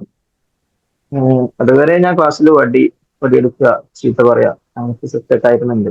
പക്ഷെ അവിടെ നിന്ന് അങ്ങനത്തെ ഒരു വർഷം ഞാൻ ക്ലാസ്സിൽ വടിയെടുക്കുക, ചീത്ത പറയാ, അങ്ങനത്തെ ഒരു അവസ്ഥ ഉണ്ടാകേണ്ടി വന്നിട്ടില്ല. ഇതൊക്കെ ഇങ്ങനെ അനുഭവിച്ചു വന്നപ്പോ എന്റെ വൈഫിന് ഒരു OCD-യുടെ പ്രശ്നം ഉണ്ടായിരുന്നു, അതായത് പോസ്റ്റ്മാസിന്റെ പ്രശ്നം. അപ്പോ ഉസ്താദിനെ ഒന്ന് കാണിച്ചു നോക്കാന്ന് വിചാരിച്ചിട്ട് ഞാൻ ഉസ്താദിന്റെ തിരൂര് അവിടെ കൊണ്ടുപോയി വൈഫിനെ. വൈഫ് എത്രത്തോളം വെച്ചാല് നിസ്കരിക്കാൻ നിന്നാല് തെക്ബീർ കെട്ടാനുള്ളൊരു 1 മണിക്കൂർ, കൊടുക്കാൻ പോയാൽ അവിടെ ഒരുപാട് സമയം, അങ്ങനെ വളരെ പ്രയാസപ്പെട്ട് നിൽക്കുന്ന ഒരു സമയമായിരുന്നു. അങ്ങനെ അവസാനം ഒരു തവണ എന്റെ കയ്യിൽ നിന്നൊരു അടി വരെ കിട്ടേണ്ട ഒരു അവസ്ഥ ഉണ്ടായി. എടുത്ത് ഞാൻ പേടിക്കുകയാണ്. കാരണം ഉസ്താദിന്റെ അടുത്ത് കൊണ്ടുപോയി ഉസ്താദിന്റെ ഫോളോ അപ്പുകളും കാര്യങ്ങളും ഉസ്താദ് പറഞ്ഞ നിർദ്ദേശിച്ച കാര്യങ്ങളൊക്കെ ചെയ്ത് മാഷാ അല്ലാഹ് ഇപ്പോ ഏകദേശം 90% ആ ഒരു OCD-യുടെ പ്രശ്നം മാറി. അൽഹംദുലില്ലാഹ്. വളരെ സന്തോഷത്തോടു കൂടിയാണ് ഞങ്ങൾ മുന്നോട്ട് പോകുന്നത്. ഞാനിപ്പോഴും മലപ്പുറം സെന്ററിൽ പോകാറുണ്ട്. അവിടെ നേരത്തെ ഒരാൾ പറഞ്ഞു പേഴ്സണൽ കാര്യങ്ങൾ മറ്റുള്ള ആളുകൾ കേൾക്കൂലേ. പക്ഷെ എനിക്ക് മനസ്സിലായത് നമ്മൾ എത്രത്തോളം ഓപ്പണായി സംസാരിക്കുന്നോ അത്രത്തോളം നമുക്ക് അതിന്റെ റിസൾട്ട് കിട്ടുന്നതാണ് എനിക്ക് അവിടെ നിന്ന് മനസ്സിലായത്. ജെറീസ്ക പറഞ്ഞ പോലെ നമ്മള് ഓരോ പ്രശ്നങ്ങളുടെയും സൊല്യൂഷനിലേക്കാണ് നമ്മൾ ഓരോരുത്തരും നമ്മൾ നോക്കുന്നത്, അല്ലാതെ പ്രശ്നങ്ങളെ ആരും അവിടെ ശ്രദ്ധിക്കൂല. അതൊക്കെയാണ് എനിക്ക് പറയാനുള്ളത്. ഒരുപാട് അനുഭവങ്ങളുണ്ട്. സമയം കുറവായതുകൊണ്ട് ഞാൻ നിർത്തുകയാണ്. എല്ലാവരും പ്രത്യേകം ദുആ ചെയ്യുക. അസ്സലാമു അലൈക്കും.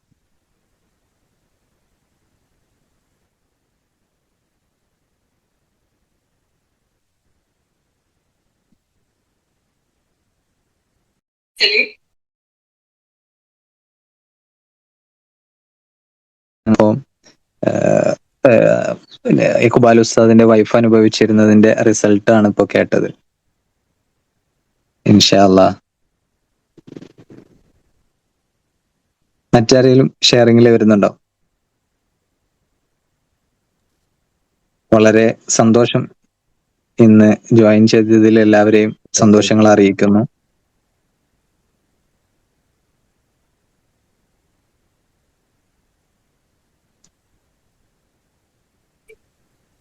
ഇൻഷാ അല്ലാഹ് ഈ സെഷന് ഇവിടെ പൂർത്തീകരിക്കാം. ഹലോ, ഒരു മിനിറ്റ്. പറഞ്ഞോളൂ. കേൾക്കുന്നുണ്ടോ? അപ്പം ഇതിന്റെ റെക്കോർഡ് ഉണ്ടാവോ? ഞാൻ എന്റെ സെഷനിൽ കയറാന്ന് വിചാരിച്ചിട്ട് ആ സമയത്ത് ഹസ്ബൻഡിന് എന്തോ സുഖമില്ലാതെ പെട്ടെന്ന് ഹോസ്പിറ്റലിൽ പോകേണ്ടതുകൊണ്ട് സെഷനിൽ കയറാൻ പറ്റിയില്ല. എനിക്ക് അവസാനം റെക്കോർഡ് ലഭിക്കും.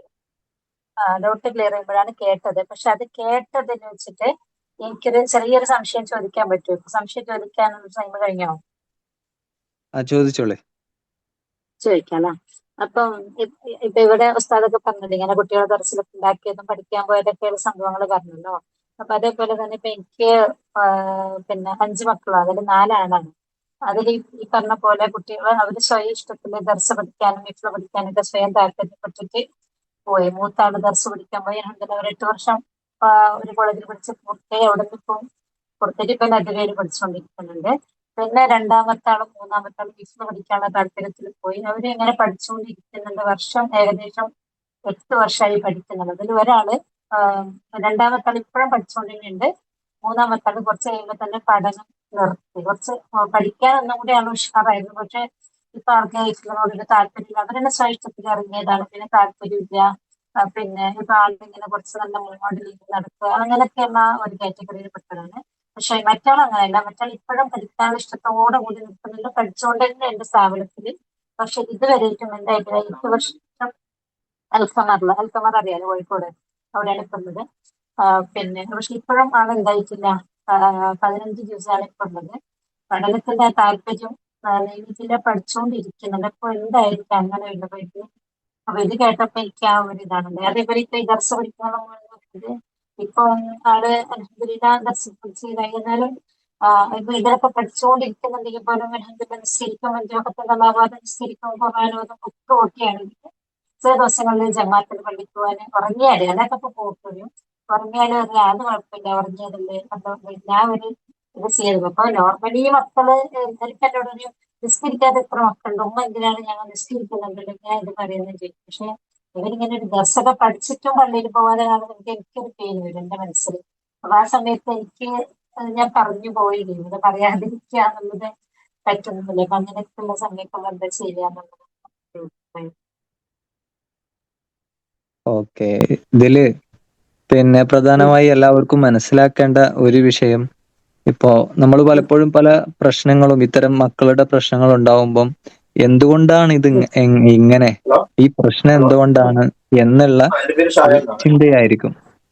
ഇതില് നമ്മൾ ട്രെയിനിങ് ആണ് ഇതില് പ്രധാനമായിട്ടും പിന്നെ ഉപയോഗപ്പെടുത്തുന്നത്. ട്രെയിനിങ്ങിൽ സ്റ്റെപ്പ് ബൈ സ്റ്റെപ്പ് ആയിട്ട് ആ കുടുംബത്തിൽ ആ വിഷയങ്ങൾ ക്ലിയർ ചെയ്യുന്ന ആ റിസൾട്ടിലേക്കാണ് നമ്മൾ ഫോക്കസ് ചെയ്യുക. അപ്പോൾ അവിടെ എന്തുകൊണ്ടാണ് ഇങ്ങനെ പ്രശ്നം ഉണ്ടാകുന്നത് എന്നതിനു ഉപരി നമുക്ക് ഇതും എങ്ങനെ പരിഹരിക്കാം എന്നതാണ് ഈ ട്രെയിനിങ്ങിന്റെ ഒരു രീതി വരിക.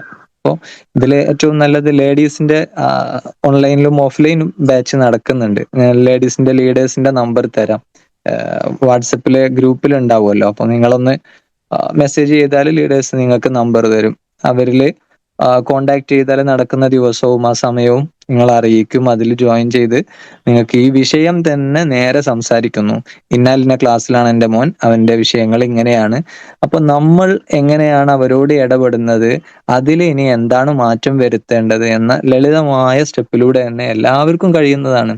നേരത്തെ ഉസ്താദ് സംസാരിച്ചിരുന്നത് പോലെ ലൈഫ് എന്ന് പറയുന്നത് വളരെ സിമ്പിൾ ആണ്. നമ്മൾ റിസ്ക് എടുത്ത് അത് പലപ്പോഴും പ്രയാസമാക്കുകയാണ് എല്ലാ ഫീൽഡും. അപ്പോ അത് എങ്ങനെ വളരെ ലളിതമായി നമുക്ക് ചെയ്യാൻ കഴിയും എന്നുള്ളത് നമ്മളെ കൊണ്ട് പ്രാക്ടീസ് ചെയ്ത് നമ്മൾക്ക് കൂടുതൽ കഴിവുണ്ടാക്കി തരികയാണ്. അപ്പൊ അങ്ങനെ ഈ വിഷയത്തിന് പരിഹരിക്കാൻ കഴിയും ഇൻഷാ അല്ലാഹ്. പിന്നെ ഒറ്റ വാക്കിൽ മറുപടി പറയുന്നതിനേക്കാൾ ആ റിസൾട്ട് നമ്മളിൽ കാണിക്കാനുള്ള പ്രക്രിയയാണ് അതിലേറ്റവും ഉപകാരപ്രദം. നേരത്തെ ആരോ ഗ്രൂപ്പിൽ ചോദിച്ചിട്ടുണ്ട് ഒരു